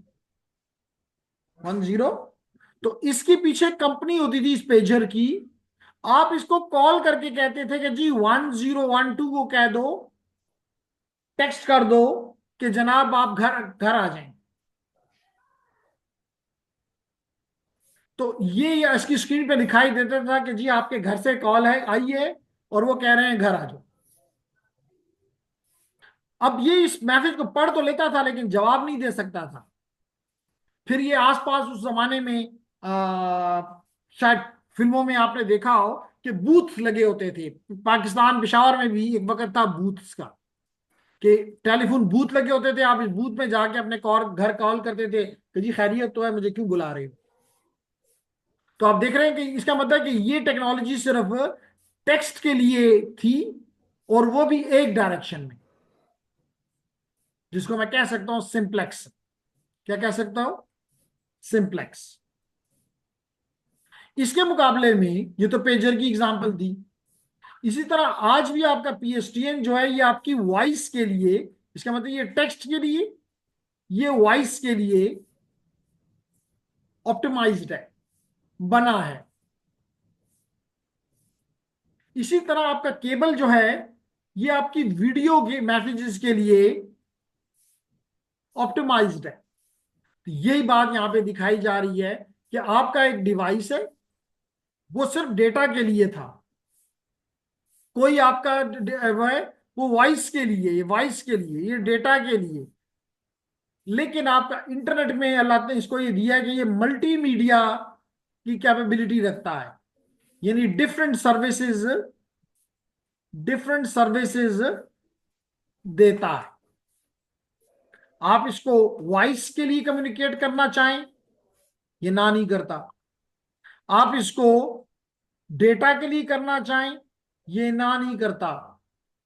आप इसको ऑडियो के लिए इस्तेमाल करना चाहें, ये ना नहीं करता। आप इसको इमेजेस के लिए इस्तेमाल करना चाहें, ये ना नहीं करता। इसका मतलब कि इस सारों को कन्वर्ज कर दिया गया है और आपके इंटरनेट पे डाल दिया गया। आप कहेंगे इसमें कौन सी बड़ी बात है? जेन में ही आता है कि इसमें कौन सी बड़ी बात है। तो अगर मैं आपको एग्जांपल दूं कि फॉर एग्जांपल, अगर हम चलें आसान सी एग्जांपल ले लेते हैं, एक साथ ये ऑफिस है और साथ ये लैब है। शायद आप लोगों ने में से कुछ लोगों ने ये ऑफिस ना देखा हो, लेकिन बाहर से नजर फील हो रहा है ये छोटा साइज का है। अगर हमें मशल इजाजत दे दे कि हम क्लास उधर ले लिया करें और मैं अपना ऑफिस इधर ले आऊं, इज इट पॉसिबल? नो। क्योंकि लाजमी तौर पे वो एक 8 फीट का चौड़ाई की जगह है, वहां पे हम इतने स्टूडेंट्स को नहीं बिठा सकते, वहां पे हम इतनी बड़ी स्क्रीन नहीं लगा सकते। तो इसी तरह हर एक, क्यों? क्योंकि हर एक की अपनी कैरेक्टरिस्टिक है। वो सूट करता है एक ऑफिस के लिए, और वो भी एक एक वर्क के ऑफिस के लिए। ये सूट करता है, ये स्पेस सूट करती है फॉर बिगर क्लास। और अगर आप हमारे इलेक्ट्रिकल के मेन हॉल में चले जाएं, तो आप देखेंगे कि वो तो, उसमें तो आप एक वक्त में 500 स्टूडेंट बिठा सकते हैं। इसका मतलब वो बड़ी गैदरिंग के लिए ज्यादा सूट करता है। अगर मैं कहूँ नहीं नहीं मैं अपना ऑफिस उधर बनाता हूं, तो दैट इज नॉट सुटेबल। तो इसी तरह हर एक ट्रैफिक की अपनी रिक्वायरमेंट्स होती हैं। वॉइस की अपनी है, डेटा की अपनी है, ऑडियो की अपनी है, इमेजेस की अपनी है, वीडियो में भी दो किस्म के होते हैं, एक स्ट्रीमिंग और एक वीडियो ऑन डिमांड। इनकी दोनों की अलग अलग रिक्वायरमेंट्स हैं। तो हमारा ये जो नेटवर्क है इंटरनेट, ये हर सबको इकट्ठा ले जा सकता और अलग अलग ले जा सकता है। इसको क्या मतलब कि इसने सारे पुराने नेटवर्क को इकट्ठा कर दिया, कन्वर्ज कर दिया है, and provide you the services. समझ आ गई? तो कहता है before converge networks an organisation would have to separately cabled for telephone. Telephone चाहिए तो अलग लो। जैसे मैंने अभी आपको कहा कि आज आपके घर में मिसाल के तौर पे पैसिव ऑप्टिकल नेटवर्क है, आप इसी से वॉइस भी लिया हुआ है, आपने आपने इसी से वीडियो भी ली हुई है, यानी कि डेटा भी लिया हुआ है, और आपने, मैं वीडियो अलग कर देता हूं, सॉरी, वीडियो से मुराद टीवी, वीडियो से मुराद टीवी, तो ये भी आपने अलग लिया हुआ है। तो ये तीनों आपने एक ही ऑपरेटर से लिए हैं, तो ये कन्वर्ज हो गए हैं, तीनों इकट्ठे होके इस पे जा रहे हैं। लेकिन आज से 5 साल पहले आप टेलीफोन के लिए अलग के पास जाते थे, आपको अगर इंटरनेट चाहिए था तो आप अलग के पास जाते थे, आपको टीवी चाहिए होता था तो आप अलग के पास जाते थे। तो इंटरनेट ने इन सबको आपस में क्या, कौन सा नेटवर्क आपके लिए बना दिए? Converge network. Very nice. तो यही वो कह रहा है कि जी आपका आज के दौर में आप इस पे अपना डेटा भी भेज रहे हैं, आप इस पे अपनी वॉइस भी भेज रहे हैं, आप इस पे अपनी वीडियोस भी भेज रहे हैं, and all are being communicated using the same converge network. तो you are sending your data, voice, video, everything converged on the converged data network. Any confused? जी ऑनलाइन स्टूडेंट्स, आपकी तरफ से कोई क्वेश्चन है? Mohammad Hamad, Ayesha, Daniyal, Haris, Ibad, Saad, any question? Maaz? So there are two questions probably. Muniba is saying no. Any बात भी कहता है नो, आयशा भी कहती है नो, तो दैट्स गुड। तो मेरे ख्याल से मुनीबा नहीं है, इनका नाम मुझे भूल गया है। एनीहाउ आगे बढ़ते हैं जी। तो उसके बाद हम बात करना चाहते हैं about the next topic which is the reliable networks.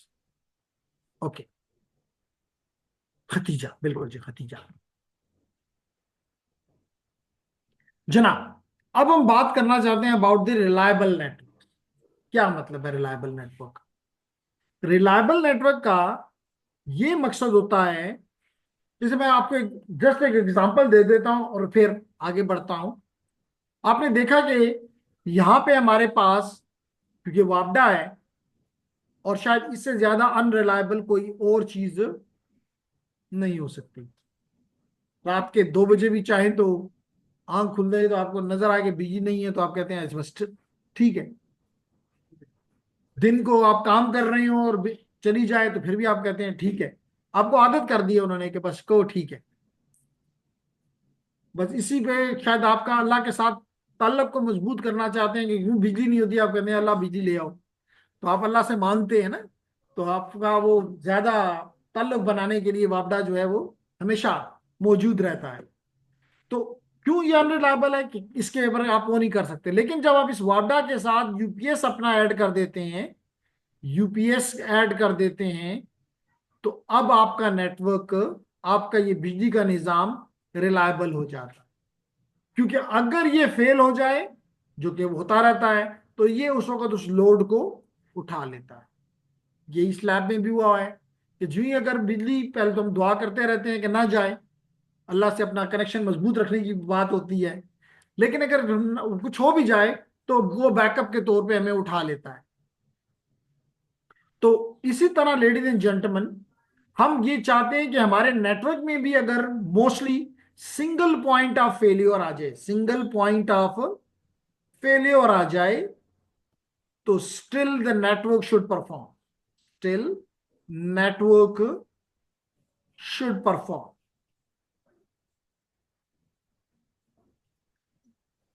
इस अमल को कहते हैं फॉल्ट टॉलरेंस। फॉल्ट टॉलरेंस, इसने फॉल्ट को टॉलरेट कर, तो ऐसे नेटवर्क जो फॉल्ट टॉलरेंट होते हैं उसे हम क्या कहते हैं, रिलायबल नेटवर्क। अल्दो यहाँ पे हम इस रिलायबल नेटवर्क में ना सिर्फ फॉल्ट टॉलरेंस की बात करना चाहेंगे, बल्कि कुछ और भी बात करना चाहेंगे। मिसाल के तौर पे स्केलेबिलिटी। स्केलेबिलिटी का ये मतलब होता है कि मिसाल के तौर पे ये मेरा नेटवर्क है और इसमें एज्यूम करेंगे 10 यूजर्स हैं। अगर इस 10 में फॉर एग्जांपल मैं 10 और यूजर भी ऐड करना चाहूं तो नेटवर्क पे कोई फर्क ना पड़े, तो इसका मतलब है कि ये रिलायबल है, ये स्केलेबल है। और जो स्केलेबल होता है उसे भी हम कहते हैं ये रिलायबल है। ये नहीं कि 10 से 11 किए तो उन्होंने ये काम, या 11 तो कर ही नहीं सकते। मिसाल के तौर पे जैसे मैंने आपको अभी एग्जांपल दी कि आपका जो टेलीफोन नेटवर्क है इसके पीछे एक सेंट्रल ऑफिस है जिसको कहते हैं टेलीफोन एक्सचेंज। क्या कहते हैं, टेलीफोन एक्सचेंज। अगर ये टेलीफोन एक्सचेंज मिसाल के तौर पे 1000 कस्टमर को सपोर्ट कर सकती है तो ये 1001 नहीं कर सकती, क्योंकि इसके अंदर जो इक्विपमेंट लगा हुआ है वो 1000 के लिए है। आप 1001 नहीं कर सकते, तो ये स्केलेबल नहीं है। क्योंकि ये स्केलेबल नहीं है तो फिर आप कहेंगे कि ये स्केलेबिलिटी की वजह से ना होने की वजह से ये रिलायबल नहीं है हमारे लिए। लेकिन इसके मुकाबले में आप अपना इंटरनेट को देख लें। मिसाल के तौर पे आपके यहाँ पे इंटरनेट है, वेरी नाइस है जी, आप यूज कर रहे हैं। अगर मुझे कल ये कहा जाए कि मिसाल के तौर पे साथ वाले कमरे में भी लोग क्लास बना लेते हैं, वहां पे भी इंटरनेट का बंदोबस्त कर दें, तो उनको भी हम एक तार दे देंगे जी, आप भी इस्तेमाल करो। इसका मतलब पहले अगर इस पे 10 स्टूडेंट थे, 20 स्टूडेंट थे, अब 30 हो जाएंगे, 35 हो जाएंगे, 40 हो जाएंगे, स्टिल इट विल वर्क। तो इसका मतलब है कि this is scalable, this is scalable. बात समझ आ रही है? टेलीफोन एक्सचेंज के केस में अगर हम देखें तो इट्स रिलायबल। जी, रिलायबल वो from the perspective of tolerance हो सकती है कि जहां जहां भी उनका इक्विपमेंट लगा हुआ है वो उसको डुप्लीकेट में लगाते हैं, तो जब ये काम कर रहा होता है तो आपको सर्विस मिल रही होती है। अगर किसी वजह से ये फेल हो जाए तो ये उस लोड को उठा लेता है। तो इस परस्पेक्टिव से तो आप कह सकते हैं कि इट इज रिलायबल।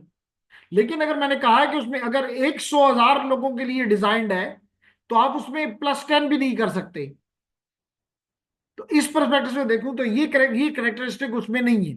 लेकिन हमारे इंटरनेट में ये है कि आप 10 तो क्या 100 भी उसमें ऐड करना चाहें तो कर लें। जैसे मिसाल के तौर पे आपके इलाके में इंटरनेट की फैसिलिटी आई हुई है और आपके मिसाल के तौर पे घर जो है वो 100 है, उन 100 में से 80 ने इंटरनेट ले लिया, कल बाकी 5 भी कहते हैं हम भी लेना चाहते हैं, तो अगर वो कंपनी के पास जाएंगे तो कंपनी कभी नहीं कहेगी कि जी 80 ने के पास हमारे थे, हमने उनको दे दिया, अब आपको हम नहीं दे सकते, क्योंकि ठीक है आप भी ले लें। तो इसका मतलब स्केलेबल है। ठीक। फिर उसके बाद नेक्स्ट चीज जो डाली गई है इस कैटेगरी में, वो हम अब उस पर बात करेंगे, which is called quality of service, QoS, quality of service. Quality of service से मुराद ये होता है, ठीक है ना, स्केलेबल का आप यूं भी याद रखें, स्केल का मतलब होता है कि जो कि स्केल आप चेंज कर सकते हैं, स्केल आप चेंज कर सकते हैं, यानी कि कम और ज्यादा कर सकते हैं इन अदर वर्ड्स। इसी तरह अगर हम क्वालिटी ऑफ सर्विस की बात करें तो हमारे एक तरफ हमें वी और एक तरफ हमारी कंपनी है जो हमें ये दे रही है, जैसे हमारे केस में नया टेल या पीटीसीएल, तो हमारे पीटीसीएल इसके मुताबिक, यूटी के मुताबिक ये नया टेल कंपनी। अब लाजमी तौर पे जब ये हमारा इनके साथ हुआ कि हमें कनेक्शन देंगे तो हमारा इनके साथ एक एग्रीमेंट हुआ होगा जिसको कहते हैं MOU। स्टार्ट।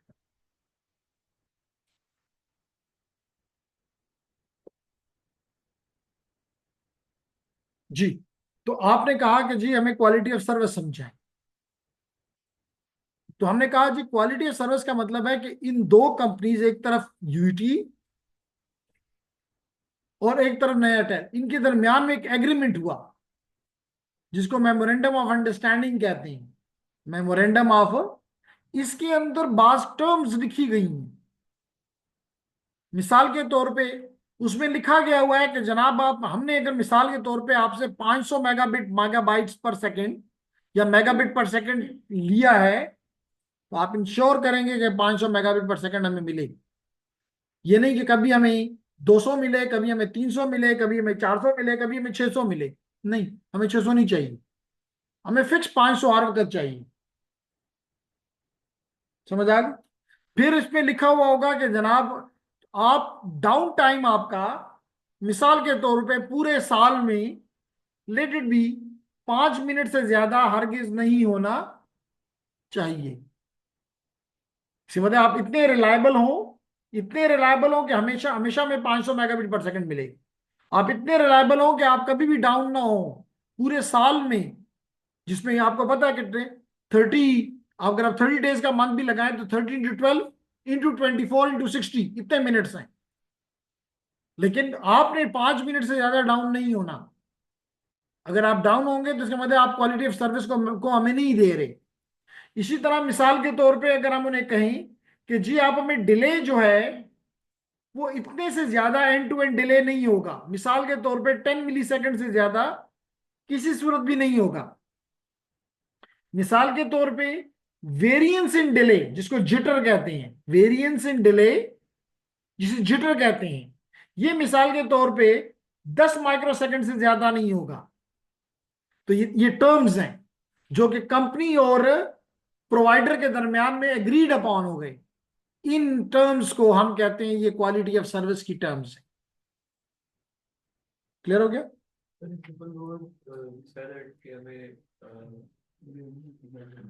आसान करके फिर मैं इस पे आता हूं ताकि आपको ये बात समझ आ जाए।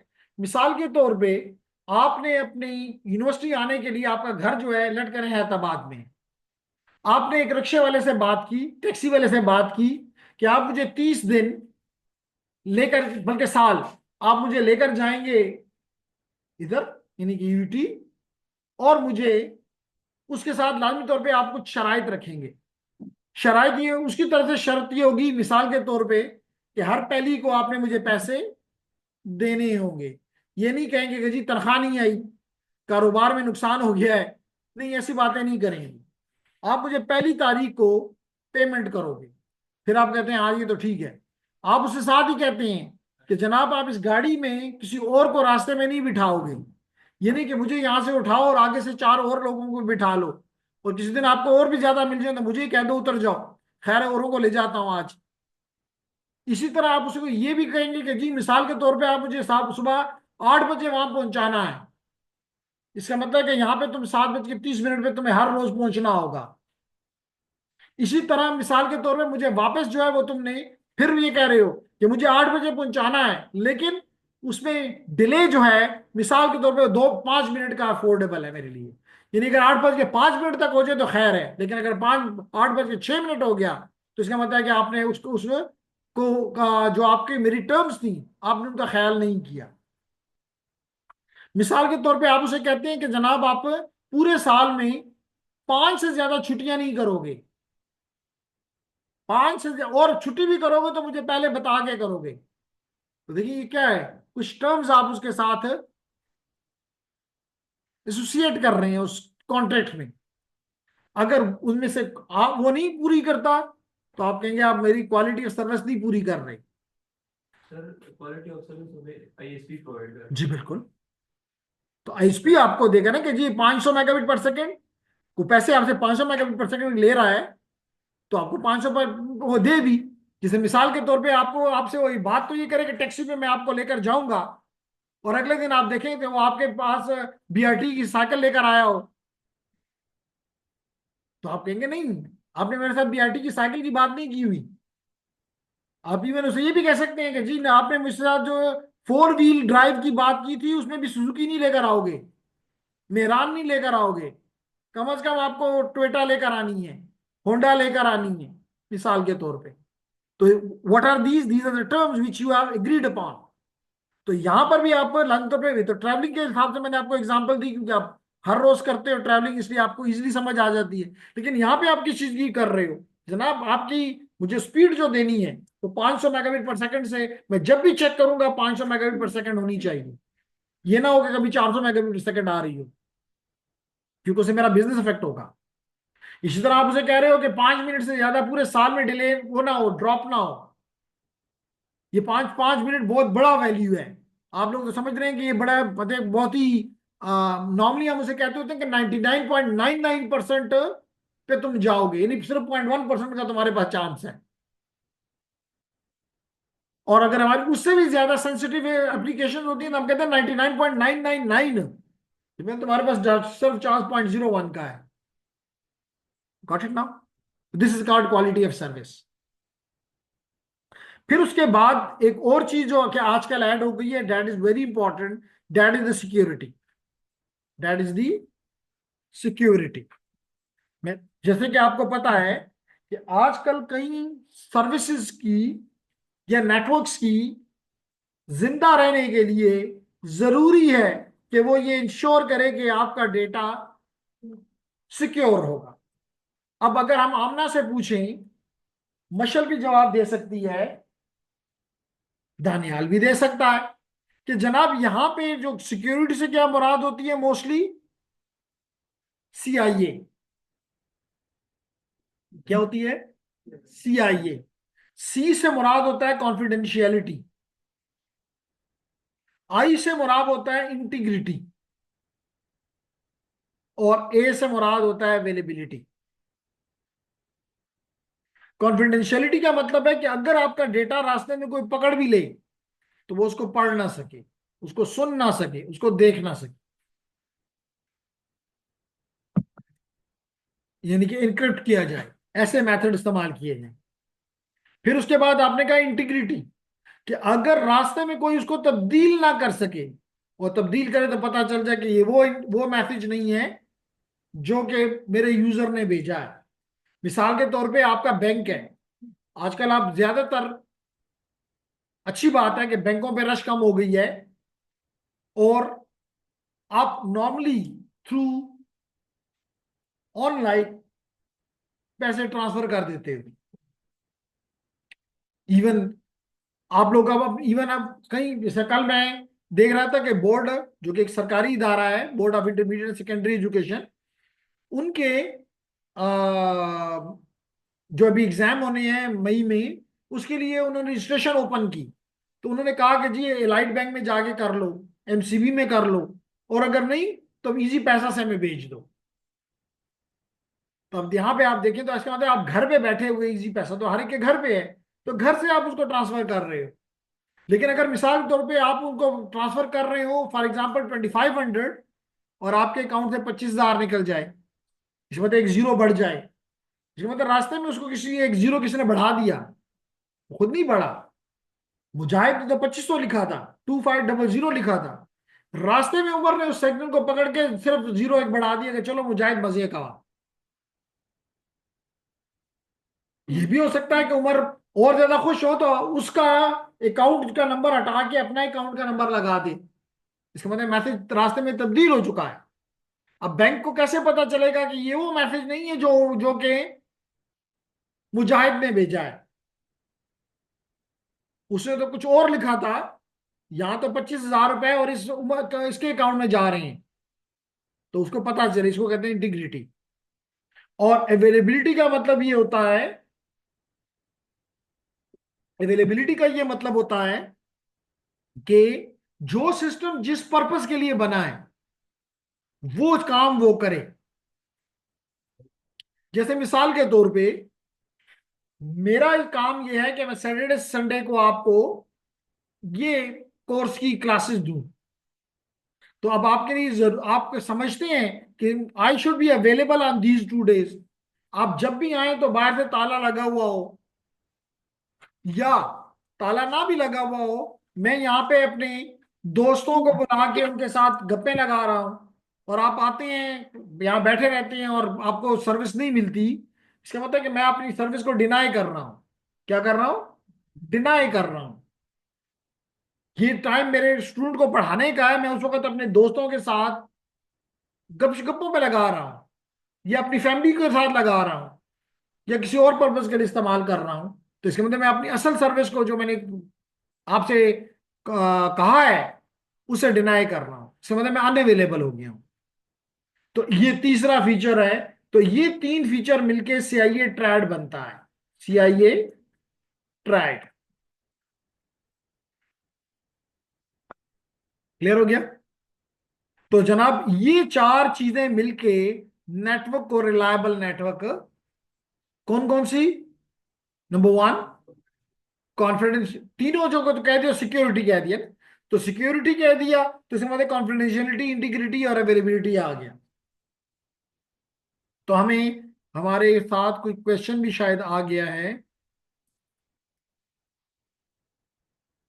ये जनाब कहता जी, मलिक कहते हैं कि from where we can find these notes. Okay, तो जेंटलमैन अच्छा क्वेश्चन आ गया मलिक की तरफ से। हमने आपको पहले से बताया हुआ है कि जनाब आप जाएं, कहते हैं मैं पढ़ूं कहां से। तो जिन लोगों ने शायद हमें बाद से ज्वाइन किया है, तो जनाब आप जाएं नेट अकेड पे। ये देखिए जी, कहां से पढ़ूं? मैं यहां लिखता हूं www ये netacad.com मैंने क्लिक किया, तो मेरे पास ये ओपन हो जाना चाहिए। ये देखिए जी, इनके यहाँ पे अगर मैं देखूं तो लॉगिन है। ये मैंने लॉगिन किया, तो इसको मैं अपना ईमेल एड्रेस दिया, पासवर्ड दिया मलिक, और पासवर्ड दिया तो मेरे ये पास ये स्लाइड्स, स्लाइड तो नहीं कहूंगा, अदर इसकी स्लाइड्स आपको प्रोवाइड की जा चुकी हैं, तो वहां वो भी आप नोट कह सकते हैं। लेकिन आपका कोर जो है वो है ITN बैच 12, जैसे कि आपको पता है वो ये। तो अगर मैं इसको क्लिक करूं तो लेडीज एंड जेंटलमैन आपका ये चैप्टर चल रहा है नेटवर्क टुडे। तो अगर मैं नेटवर्क टुडे को क्लिक करूं तो देखिए इस वक्त आप कौन सा टॉपिक पढ़ रहे हैं? आप पढ़ रहे हैं रिलायबल नेटवर्क्स, पढ़ रहे हैं ना? तो रिलायबल नेटवर्क को क्लिक करो, देखिए इसमें फॉल्ट टॉलरेंस पढ़ रहे हैं, इसमें आप स्केलेबिलिटी पढ़ रहे हैं, इसमें आप क्वालिटी ऑफ सर्विस पढ़ रहे हैं, इसमें आप नेटवर्क सिक्योरिटी पढ़ रहे हैं। तो जब भी आप ये पढ़ रहे हैं तो इवन आपके पास ये अंडरस्टैंडिंग को चेक करने के लिए आपको ये भी देता है कि चेक करोगे इसमें से कौन सा आंसर दुरुस्त है। स्लाइड में चेंज करूंगा, स्लाइड स्लाइड वो चेंज है। नहीं, स्लाइड यही है, अभी देख लेते हैं जी। ये देखें, ये चार कही है ना, और यहां देख लो, एक यहाँ पे भी देख लो। सेम है लेकिन सब वो चेंज है। मुझे आपकी बात, मिसाल के तौर पे देखिए ये फॉल्ट टॉलरेंस बता रहा है, और यहाँ पे देख लेते हैं, ये देखिए फॉल्ट टॉलरेंस बता रहा है, और यहाँ पे भी आपको दिखा देते हैं, सॉरी यहां से दिखाते हैं जल्दी हो जाए। ये फॉल्ट टॉलरेंस है। तो देखिए यही नेटवर्क, यही बातें जो यहाँ पे हैं, देखिए यहाँ पे वही बातें यहाँ पे भी दिखाई जा रही हैं। ये देखें, वो इवन पिक्चर भी वही है।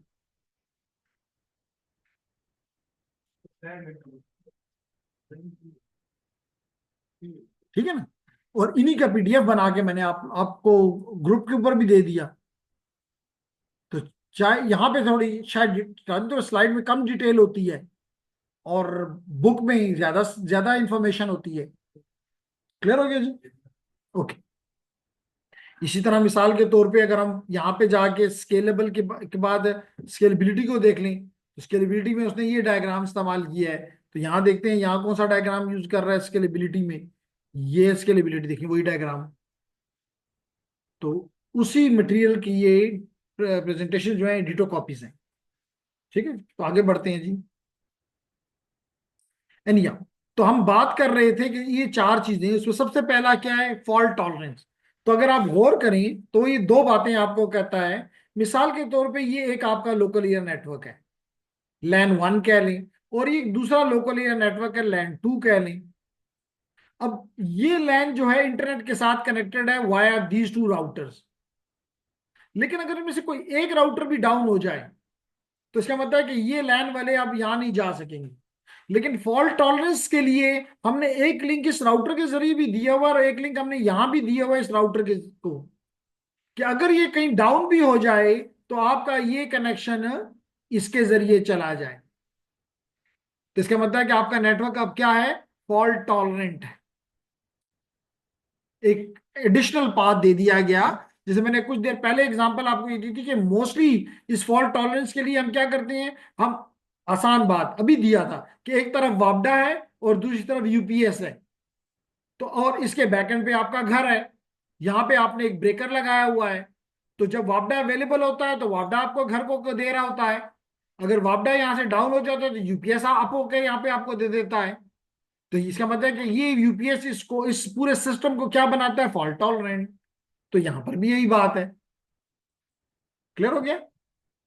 क्लियर।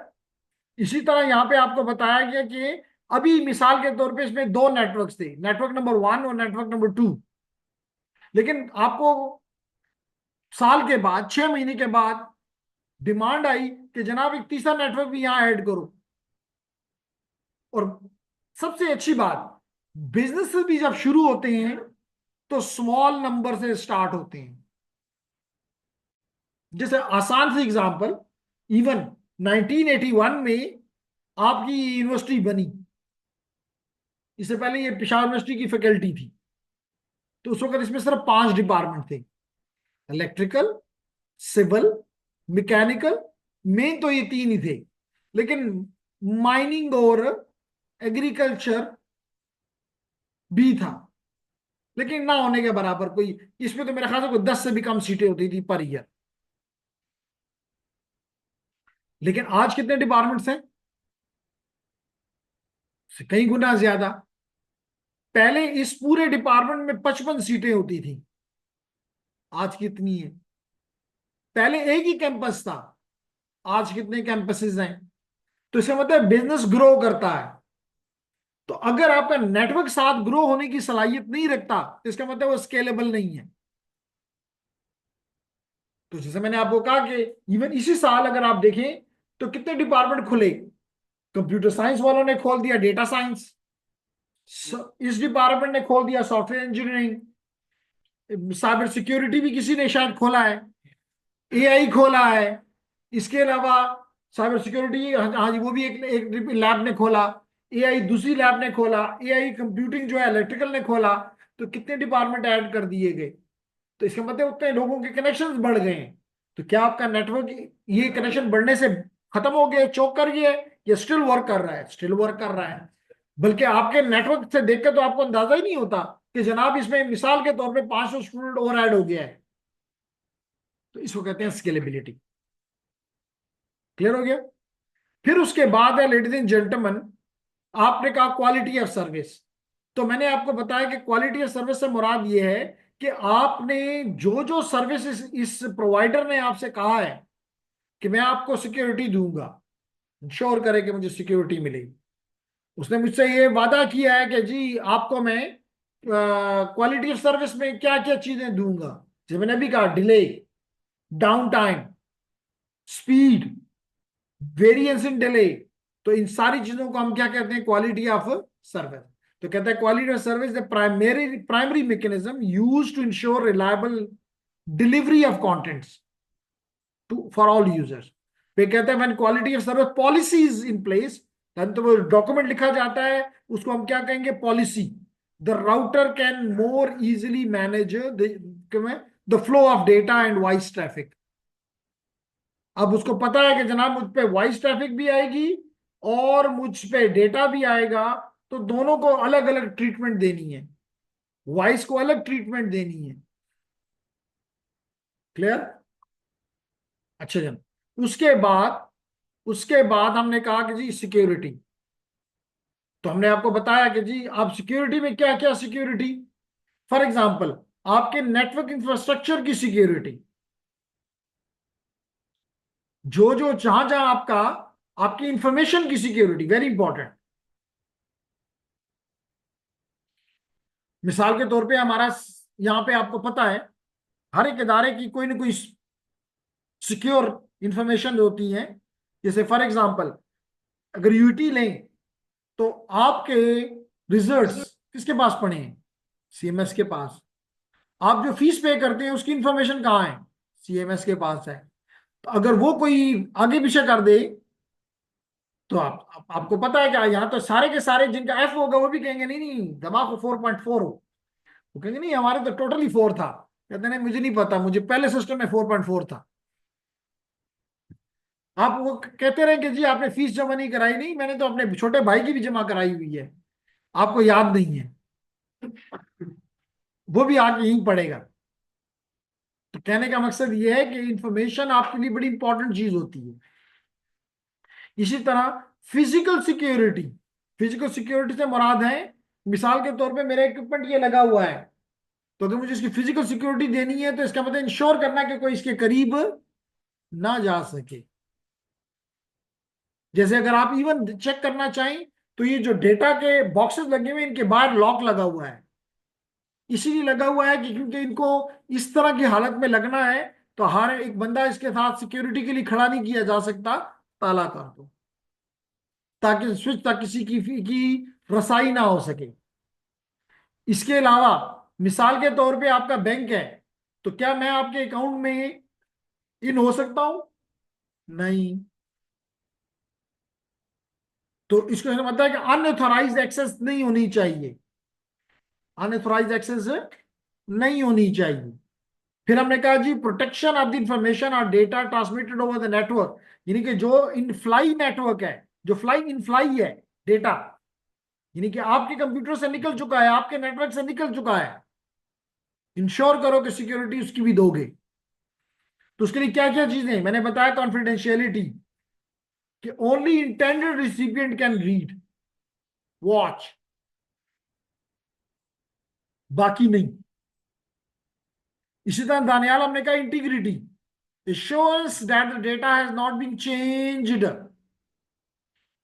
रास्ते में किसी ने 100 का 25,000 या 2,50,000 नहीं बना दिया। और अवेलेबिलिटी, एश्योर करना है कि टाइमली अवेलेबल होगा। तो अगर ये चीजें हैं तो हम कहेंगे नेटवर्क रिलायबल है, अदरवाइज नेटवर्क रिलायबल नहीं कहलाएगा। ठीक है। इसी तरह अगला टॉपिक हमारा आता है ladies and gentleman, and that is about the network trends. Network trend से मुराद ये है, नेटवर्क ट्रेंड से मुराद ये है कि नेटवर्क आज के दौर में लोग क्या चाहते हैं। जैसे देखें ना, अभी कोई भी दुकानदार दिसंबर की सख्त सर्दी में अगर गर्मी के जूते लेके बैठ जाए तो आप समझते हैं कोई नहीं खरीदेगा।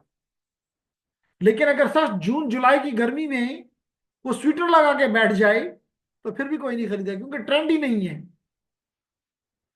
इसी तरह में ये देखना होगा कि नेटवर्क्स में किन चीजों का ट्रेंड है, यानी कि इसका मतलब यह है कि जो हमारी मासेस हैं, यूजर्स हैं, वो किस किस्म की, वो क्या मांग रहे हैं, वो क्या चाहते हैं।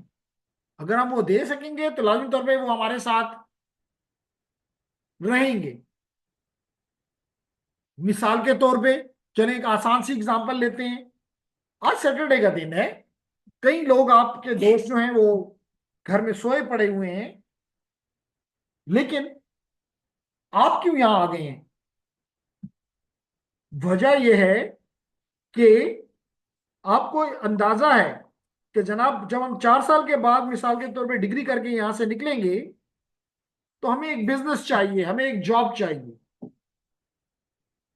और ये आपने, आप इंटेलिजेंट हैं, आपने ये मालूम कर लिया कि कौन सी चीज में जॉब्स हैं और किन चीजों में जॉब्स नहीं है। तो आपने देखा कि जी बाकी 5 दिन तो हम अपने और कामों में बिजी होते हैं, पढ़ाई में और चीजों में। ये 2 दिन में अगर हम इसमें मिसाल के तौर पे 2-2 घंटे भी लगा लें तो हमें खास वक्त में अच्छा खासी चीजें सीख लेंगे, और जब हम बाहर जाएंगे तो हमें कोई तकलीफ नहीं होगी। ठीक है। तो इसको कहते हैं ट्रेंड, कि ट्रेंड है कि लोग नेटवर्किंग की तरफ जा रहे हैं, ट्रेंड है कि लोग साइबर सिक्योरिटी की तरफ जा रहे हैं, ट्रेंड है कि लोग एआई की तरफ जा रहे हैं। उर्दू में क्यों नहीं जाते? क्योंकि उनको पता है कि उर्दू में कुछ खास चीज नहीं है। क्लियर होगी मेरी बात? तो लेडीज एंड जेंटलमैन, हम यहां पर भी देखना चाहते हैं कि नेटवर्क में तो है, नेटवर्क में कौन से ट्रेंड्स हैं।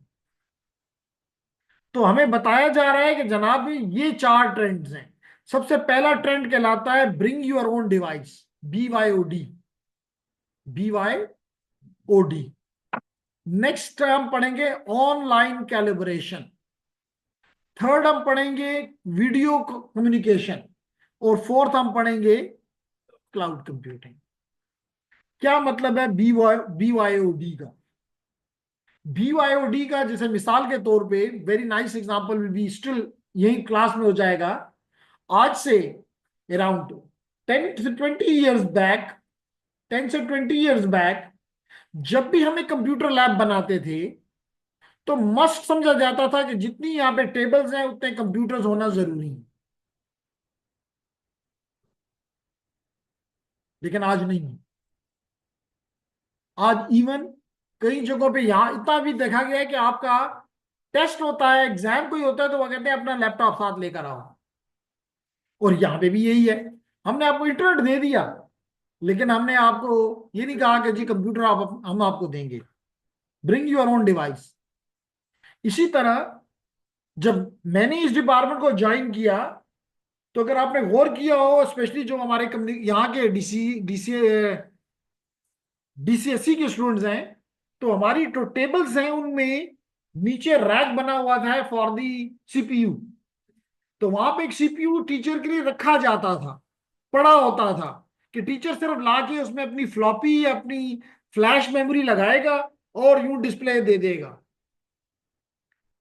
आज वो कोई भी नहीं इस्तेमाल करता। बल्कि आज अब वहां पे देखा जाए तो वहां पे सीपीयू होता ही नहीं है। क्योंकि अब ट्रेंड ये है कि टीचर अपना कंप्यूटर लाएगा, उसी से पढ़ाएगा, वही कंप्यूटर उठा के अपने ऑफिस में लाके उस पर तैयारी करेगा, और वही कंप्यूटर उठा के शाम को अपने घर ले जाएगा। उसको रोका नहीं जाएगा। पहले अगर मैं वो सीपीयू उठा के ले जाता तो मुझे चेयरमैन कहता क्या कर रहे हो, ये तो तुम्हारा सीपीयू नहीं है, ये तो तुम्हारे से बाद वाली क्लास में जो टीचर आता है वो भी इसको इस्तेमाल करता है। तो ट्रेंड ये था कि आपने सिर्फ, मिसाल के तौर पे, और वो कंप्यूटर में कब से कब इस्तेमाल कर सकता था। मिसाल के तौर पे मेरा ऑफिस है, तो मैं ऑफिस में सुबह 8 बजे से 4 बजे तक कंप्यूटर इस्तेमाल करूंगा। 4 बजे मैं लॉक करूंगा सबको, तो कंप्यूटर फारग हो गया, बस उसके बाद वो यूज नहीं हो सकता।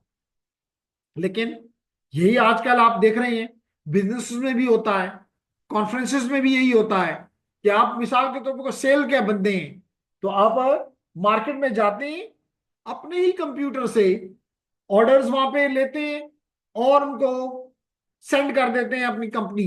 आप महीनों कंपनी जाते ही नहीं है। ये नहीं है कि आपको कहा जाएगा जी कागज पे लिख कर लाओ सारे, फिर यहाँ पे कंप्यूटर पड़ा हुआ है, इस पे आओगे, यहाँ पे सारी एंट्रियां करोगे, और फिर वो हमें मिलेगा और हम तुम्हें वो ऑर्डर तुम्हारे पूरे करेंगे। नहीं, bring your own device. Job जैसी है। जैसे रिमोट जॉब भी आप कह सकते हैं, वहां भी आप अपना डिवाइस यूज करते हैं। जैसे मिसाल मैंने आपका, क्या ये कंप्यूटर जो है यूटी का है जिसमें मैं पढ़ा रहा हूँ? आंसर है नहीं, ये यूटी का इसके साथ कोई तलक नहीं है। और यहाँ पे क्वेश्चन भी शायद हमें अवेलेबल है। अच्छा, मैं साथ से पूछूं कि साथ आपने पूछा था कि from where we can find these notes, तो क्या आपको नोट्स की जगह मालूम हो गई? Okay, nice.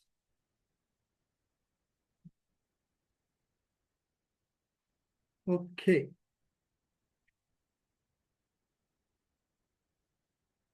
ओके। तो समझ आ गई कि BYOD का क्या मतलब है। जैसे यहाँ पे अगर आप देखें, अगर आप यहाँ पे देखें तो ये देखें, हर कोई अपना लैपटॉप ला रहा है, अपना नोटबुक ला रहा है, अपना टैबलेट ला रहा है, अपना स्मार्टफोन ला रहा है। किसी पे कोई पाबंदी नहीं है। लेकिन इससे एज ए कंप्यूटर पर्सन मेरे लिए नई नई मसाइल भी पैदा हुए। मिसाल के तौर पे, क्या मैं, अगर मेरा कंप्यूटर होता, यानी ऑर्गेनाइजेशन का होता, तो कभी भी आपको ये इजाजत ना देता कि इस पे आप कुछ चीज इंस्टॉल कर सकते हैं। क्यों? क्योंकि हो सकता है उसमें कोई आप ऐसे ही मालवेयर वहां पे इंस्टॉल कर दें, शायद आपको पता भी ना हो। आपने मतलब बुरी नीयत से नहीं, आपने तो अच्छी नीयत से कहा कि जी ये चीज मैं यहाँ पे इंस्टॉल कर देता हूं। नहीं, आपके पास ये राइट ही नहीं हो सकता था। वो एडमिनिस्ट्रेटर के पास होता फिर सिर्फ, कि भाई वो आप उसको देते, वो उसका अगर वो समझता कि ये कंपनी पॉलिसी के मुताबिक है तो वो कर देता। कंपनी पॉलिसी इजाजत नहीं देती, वो कहता सॉरी सर। समझ आ रही? उससे क्या नुकसान होगा मेरे लिए, क्या मसले हुए? मसले हुए कि जब आप इस डिवाइस को मेरे नेटवर्क में लाओगे, मिसाल तुम इस जगह पे ले आए हो, तो आप तो सिस्को एकेडमी से कनेक्ट हो गए हो। इसका मतलब कि वो ट्रैफिक अब आप मेरे नेटवर्क में डाल सकते हो। तो मेरे लिए जैसे अभी हमने कहा कि रिलायबिलिटी के लिए जरूरी है कि नेटवर्क जो है वो रिलायबल हो, यानी सिक्योर हो। तो अब मुझे सिक्योरिटी को मैनेज करना आसान नहीं है। तो that become a challenge for me. इसका मतलब है कि हर एक बंदूक ला सकता है, लेकिन फिर भी मैं इंश्योर करूंगा कि बंदूक से वो फायर ना कर सके। क्लियर हो गई मेरी बात? दूसरी बात हमने पढ़ी कि जनाब जो दूसरा ट्रेंड है वो ये है कि ऑनलाइन कैलिब्रेशन। अब आप, ये जरूरी नहीं कि आप लोग, मिसाल के तौर पे आपको एक एग्जांपल देता हूं जिससे आप बड़ी अच्छी तरह से समझ जाएंगे। अगर आप ये डॉक्यूमेंट देखें तो इससे आपको अंदाजा होगा कि आप ऑनलाइन कैलिब्रेशन कहां तक चल रही है। इससे आप क्या अंदाजा लगा रही हैं?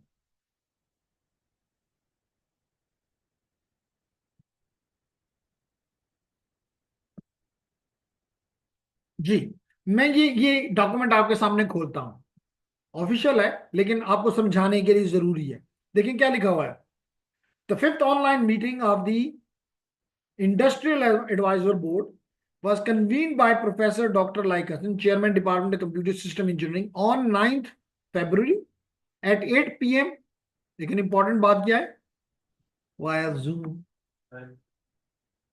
इसका मतलब क्या है? हमने इन साहबान को, ये जो नाम लिखे हुए आपको नजर आ रहे हैं, ये लोग, इनमें से किसी को भी नहीं बुलाया। हुआ भी कितने बजे? रात के 8 बजे, 8 p.m। लेकिन इसका मतलब इन लोगों ने, अब देखिए इसमें कौन है। For example, this person, this gentleman is from Islamabad, is country manager of Cisco network academies and managing Pakistan, Afghanistan in Yemen. This gentleman is from USA, क्या हम इसको अमेरिका से बुलाते हैं?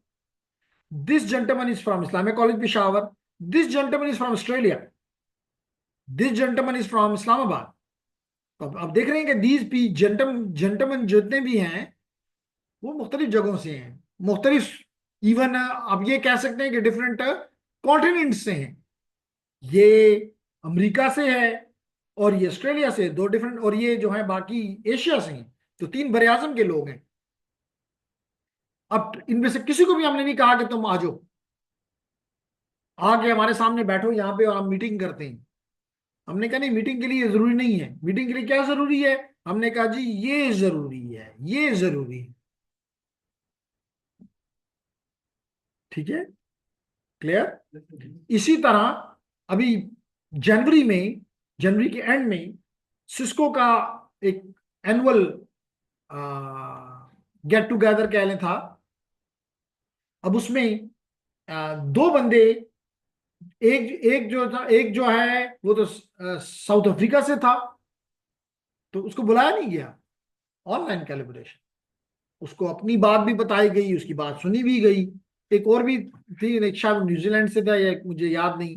तो कहने का मकसद ये है कि the trend is towards the online calibration, by using Zoom, by using Webex, by using team, by using Google Meet and many such tools.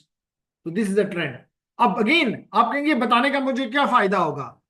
मैंने कहा मुजाहिद, इसका फायदा ये होगा कि लाजमी तौर पे जब इस किस्म का काम होता है, इस वक्त भी जो हम कर रहे हैं, दैट इज ऑनलाइन कैलिब्रेशन, लेकिन इसके लिए क्या चीज जरूरत है? बड़ी हाई बैंडविड्थ, बड़ी हाई स्पीड, एक क्वालिटी ऑफ सर्विस से भरा हुआ नेटवर्क। अब मिसाल के तौर पे अगर मेरे ऑनलाइन स्टूडेंट को मेरी आवाज रुक रुक के आती, जैसे बाजू का आप मोबाइल पे बात करते हैं तो आप कहते हैं आवाज देना राजी, आवाज नहीं आ रही आपकी, आवाज आपकी कट गई है, मुझे समझ नहीं आ रही। तो अगर वही हालात यहाँ पे भी होते, तो लाजमी तौर पे ये लोग जो जितने भी ऑनलाइन में इस वक्त 12-11 लोग हैं, ये कम से कम कभी भी ना रहते। तो इसका मतलब कि हमारे लिए क्या चैलेंज है, क्या आया? चैलेंज आपके लिए आया कि आपने एक ऐसा नेटवर्क बनाना है जिसमें डिले नहीं होगा, जिसमें ये फ्लिकर्स नहीं होंगे।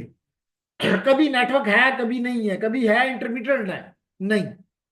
लाइव तौर पे लोग तंग हो गए, कहते नहीं जी ये नहीं हो सकता, बस फिजिकल क्लास ही लेंगे। लेकिन अब आप लोगों ने फिजिकल आते हैं, वी अप्रिशिएट, लेकिन अगर आप फिजिकल नहीं आते तो कम से कम आपके पास ये अपॉर्चुनिटी मौजूद है। क्लियर हो गया? थर्ड चीज जो हमने कही जनाब, थर्ड चीज हमने कहा वीडियो कम्युनिकेशन। वीडियो कम्युनिकेशन से मुराद है, पहले के जमाने में आपसे भी, आपके पेरेंट्स से पूछें, वो खत लिखते थे। अगर बड़ा इंपॉर्टेंट इंफॉर्मेशन होती थी तो जो आज आपका पीटीसीएल है, इसका पुराना नाम था TNT, T and T, telegraph and telephone. Telegraph में आप जाके उनको एक मैसेज दे देते थे, और वो उस मैसेज को मिसाल के तौर पे यहां से ऑपरेटर बैठ के इंटर करता था, और दूसरे एंड लड़के कराची भेज रहे हैं, वो with in a minute Karachi पहुंच जाता था। उस बंदे के घर नहीं, हमारे ऑफिस में, टीएनटी के ऑफिस में। और फिर टीएनटी का ऑफिस वाला उस कागज को लेकर लिफाफे में बंद करके उसके घर पे जाकर डिलीवर करता था। फिर उसके बाद क्या जमाना आया, फोन आ गए। आप अब घरों घरों में फोन लगना शुरू हो गए। लेकिन आज आप देख रहे हैं कि जब आपसे कोई व्हाट्सएप पे भी बात कर रहा होता है तो आप उसे कहते हैं कैमरा को ऑन का करना। इसका मतलब है कि आप उसकी टेक्स्ट भी वो आपको कर रहा होता है, वो कोई डॉक्यूमेंट भी आपको भेज रहा होता है। मिसाल तो पे आप एडमिशन कर रहे हैं, आपको फॉर्म चाहिए, आपको फॉर्म भी इधर से मिलता है। कोई इंफॉर्मेशन भी आपको चाहिए होती है, मिलती है। साथ साथ आपको वॉइस भी मिल रही होती है, साथ साथ आपको वीडियो भी मिल रही होती है। इसका मतलब ट्रेंड इज कि जब तक आप बंदे को देख नहीं रहे होते, you don't feel convinced. So the trend is toward video communication. And ladies and gentleman, the last trend is towards दी, देखिए वही एग्जांपल सिस्को वेबएक्स के जरिए वो बता रहे हैं आपको कि जी मीटिंग हो रही है। और आखिरी बात, क्लाउड कंप्यूटिंग। क्या मतलब है? आज के दौर, मिसाल के तौर पे मैं अगर आपसे पूछूं कि दानियाल, आप अपने मोबाइल में हजारों आपके कांटेक्ट हैं माशाल्लाह, कहां पे सेव किए हुए हैं? सिम में। तो इन्होंने कहा सिम में, जबकि इनको पता नहीं है कि सिम में कभी भी ये नहीं करते। क्योंकि जब ये अपनी मोबाइल चेंज करते हो या सिम खराब हो जाती है, आप नई सिम ला के लगा लेते हो, सारे कॉन्टेक्ट आपको मिल जाते हैं। इसका मतलब है कि आप क्लाउड में कर रहे होते हो। आप अपने कॉन्टेक्ट्स को, अपनी और चीजों को, अपनी इवन अपने जो असाइनमेंट्स की होती हैं, आप उसको जाके ड्राइव पे रखते हो। ट्रेंड्स क्या है? तो हमने कहा कि जी इशू का जो ट्रेंड, सबसे पहला ट्रेंड हमने क्या पढ़ा, ब्रिंग योर ओन डिवाइस। फिर हमने कहा जी नंबर 2 ट्रेंड क्या है, कि वीडियो कम्युनिकेशन। अब हम टेक्स्ट मैसेजेस पे खुश नहीं, अब हम हेलो यानी कि सिर्फ ऑडियो पे खुश नहीं, वीडियो चाहते हैं। फिर हमने कहा थर्ड क्या है, ऑनलाइन कैलिब्रेशन, कि हम ऑनलाइन मीटिंग्स करते हैं आपस में, तो डैट्स। और चौथा हमने कहा कि जनाब हमें क्लाउड के ऊपर चीजें रखने का। और अगर आप में से कोई इंटरेस्टेड हो तो विल टॉक अबाउट कि ऑनलाइन में, क्लाउड में आप किसी से सॉफ्टवेयर लें, आपकी मर्जी। मिसाल के तौर पे आप सब लोग जो हैं वो जानते हैं, मिसाल तो मैटलैब है। अब मैटलैब एक लाइसेंस्ड वर्जन है, ये ऑफिस 365 है मिसाल के तौर पे। तो अब आप क्या कर सकते हैं, एक तरीका तो ये है कि आप अपने कंप्यूटर में इंस्टॉल करेंगे, लाइसेंस खरीदें, महंगा पड़ेगा। लेकिन अगर किसी क्लाउड के ऊपर वो मौजूद है और वो आपको कोई मंथली या एनुअली चार्ज पे दे देता है, तो आपको सस्ते में पड़ जाएगा। तो आप उनका सॉफ्टवेयर भी उससे ले सकते हैं, आप वहां का हार्डवेयर भी ले सकते हैं। आप पूरा का पूरा प्लेटफॉर्म, यानी हार्डवेयर भी उसका, सॉफ्टवेयर भी उसका, एप्लीकेशन भी उसकी, आप उससे, जो हम ज्यादातर यूज करते हैं, हम उसकी स्टोरेज को यूज करते हैं। हम उसकी क्या यूज करते हैं? स्टोरेज को यूज करते हैं। जैसे मिसाल के तौर पे अगर मैं आपको यहां पे दिखाना चाहूं, तो अगर यहां पे वन ड्राइव नजर आ जाए, ये माइक्रोसॉफ्ट टीम है, ये रियल प्लेयर है, ये फोटान है। फोटान भी ये काम करता है। another something, pick virtual, Zoom, Google, one drive. ये जी वन ड्राइव, देखें जी वन ड्राइव क्या मांगता है, कहता है you are running low on storage. तो इसका मतलब है कि कहते हैं 90% आप इस्तेमाल कर चुके हैं। तो ये क्या बता रहा है कि अब मैं अपने पीसी के मैम उसमें रखने की बजाय, अब मैं अपनी मेमोरी में रखने की बजाय क्लाउड पे रखना चाहता हूं। बात समझ आ रही? Is there any question? तो इसके साथ आपका, अच्छे से, उसके बाद क्लाउड कंप्यूटिंग में जैसे मैंने कहा कि आपके क्लाउड में पब्लिक क्लाउड, जैसे पब्लिक ट्रांसपोर्ट, इसका मतलब any one can use, any one can use it. फिर कोई कंपनी है, मिसाल के पे यूटी है, या कोई भी दूसरे हॉस्पिटल्स हैं, हेल्थ डिपार्टमेंट है, वो कहते हैं नहीं हम पब्लिक पे रखने का हम नहीं रखना चाहते, हम अपना एक क्लाउड बनाते हैं, उस पर हम सारी चीजें रखेंगे। उसकी जैसे मैंने अभी बताया कि आप उसकी एप्लीकेशन यूज करना कर सकते हैं, आप उसके सॉफ्टवेयर को यूज कर सकते हैं, आप उसके हार्डवेयर को यूज कर सकते हैं, आप उसके पूरा का पूरा प्लेटफॉर्म इस्तेमाल कर सकते हैं। ठीक है ना? तो जिसको हम सास, आस वगैरह के नाम से भी क्लाउड कंप्यूटिंग की टर्मिनोलॉजी में बात करते हैं। Infrastructure as a service, software as a service. दूसरा है हाइब्रिड। हाइब्रिड का मतलब है कि इन दोनों को पहले और दूसरे को प्लस कर दो तो हाइब्रिड, यानी कुछ पार्ट उसका पब्लिक है, कुछ पार्ट उसका उस क्लाउड का प्राइवेट है। तो such a cloud will be called as a, बिल्कुल जी, हाइब्रिड क्लाउड। उसके बाद है कस्टम क्लाउड। कौन सा क्लाउड? कस्टम, यानी ये क्लाउड किसी खास पर्पस के लिए बना है। ये आम, क्योंकि लाजमी तौर पे जब आप पब्लिक की बात करेंगे तो हर एक के लिए है, उसमें यानी हर किस्म की चीज हो। लेकिन बाज ऐसे होते हैं चीजें जो कि नहीं, आप मिसाल के तौर पे इस क्लाउड को सिर्फ हेल्थ केयर के लिए इस्तेमाल करना चाहते हैं, इसका मतलब उसके पास हेल्थ केयर की तो सारी चीजें होंगी, लेकिन उसके पास इसके अलावा और कुछ भी नहीं होगा, यानी it will be an expert. जैसे मिसाल के तौर पे आप डॉक्टर के पास चले जाएं और हेल्थ में हम बात कर रहे थे, तो आप आई स्पेशलिस्ट के पास चले गए और आप उसे कहें जी मेरे दिल में बड़ा दर्द हो रहा है, वो आपको कहेगा नहीं ये तो मेरा काम नहीं, मैं तो आई स्पेशलिस्ट हूं। इसे मतलब वो उसकी स्पेशलिटी है एक एरिया में और बाकी किसी एरिया में नहीं। तो इसी तरह आप क्लाउड भी बना सकते हैं जो कि स्पेसिफिक होंगे किसी इंडस्ट्री के लिए। ठीक है? तो such a cloud is called custom clouds. So you can have the public clouds, private clouds, hybrid clouds, and custom clouds. Clear? चलें आज के लिए इतना काफी। कल इंशाल्लाह यहीं से, कल याद रखें, कल कोशिश करें कि जरूर आए, क्योंकि मैंने ये चीजें तो यहाँ पे लेकर आया हुआ हूँ, क्योंकि मुझे स्पेशली कुछ स्टूडेंट ने कहा था कि जी पहले बता देना। तो कल हम कुछ देर पढ़ने के बाद, आप ये मिसाल के तौर पे अगर ये देखें तो आप यहाँ पे इजिली देख सकते हैं जी।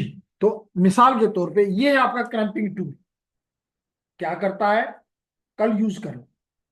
इसी तरह ये आपको नजर आ रहा है एक और टूल जिसको कहते हैं केबल टेस्टर, तो ये भी कल आप यूज करोगे। इसके अलावा ये आपको नजर आ रहा है लेडीज एंड जेंटलमैन, ये आपको नजर आ रहा है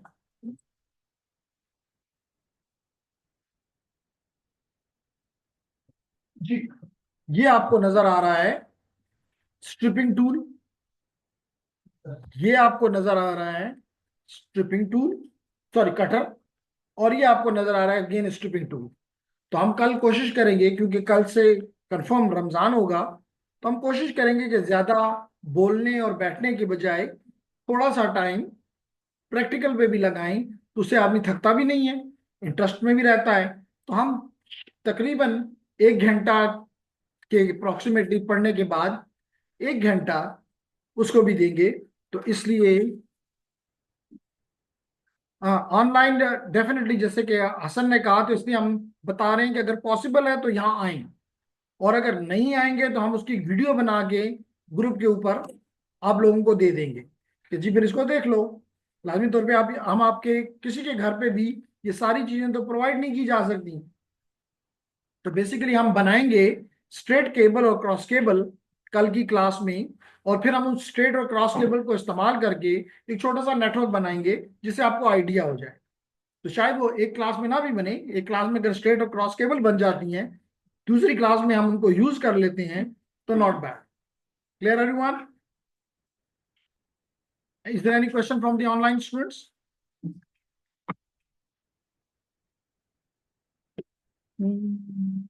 जी, उसका जवाब, हसन का जवाब मैंने दे दिया। तो थैंक यू वेरी मच जी, सी यू इंशाल्लाह टुमारो अगेन, टिल देन अल्लाह हाफिज। 2 new messages. Location, okay, location हम ग्रुप पे फिर भी भेज देते हैं। अगर आप यहाँ पे आप नहीं आए तो लोकेशन यूईटी पिशावर है, हम वो आपको भेज देते हैं। ठीक है, ओके, अल्लाह हाफिज।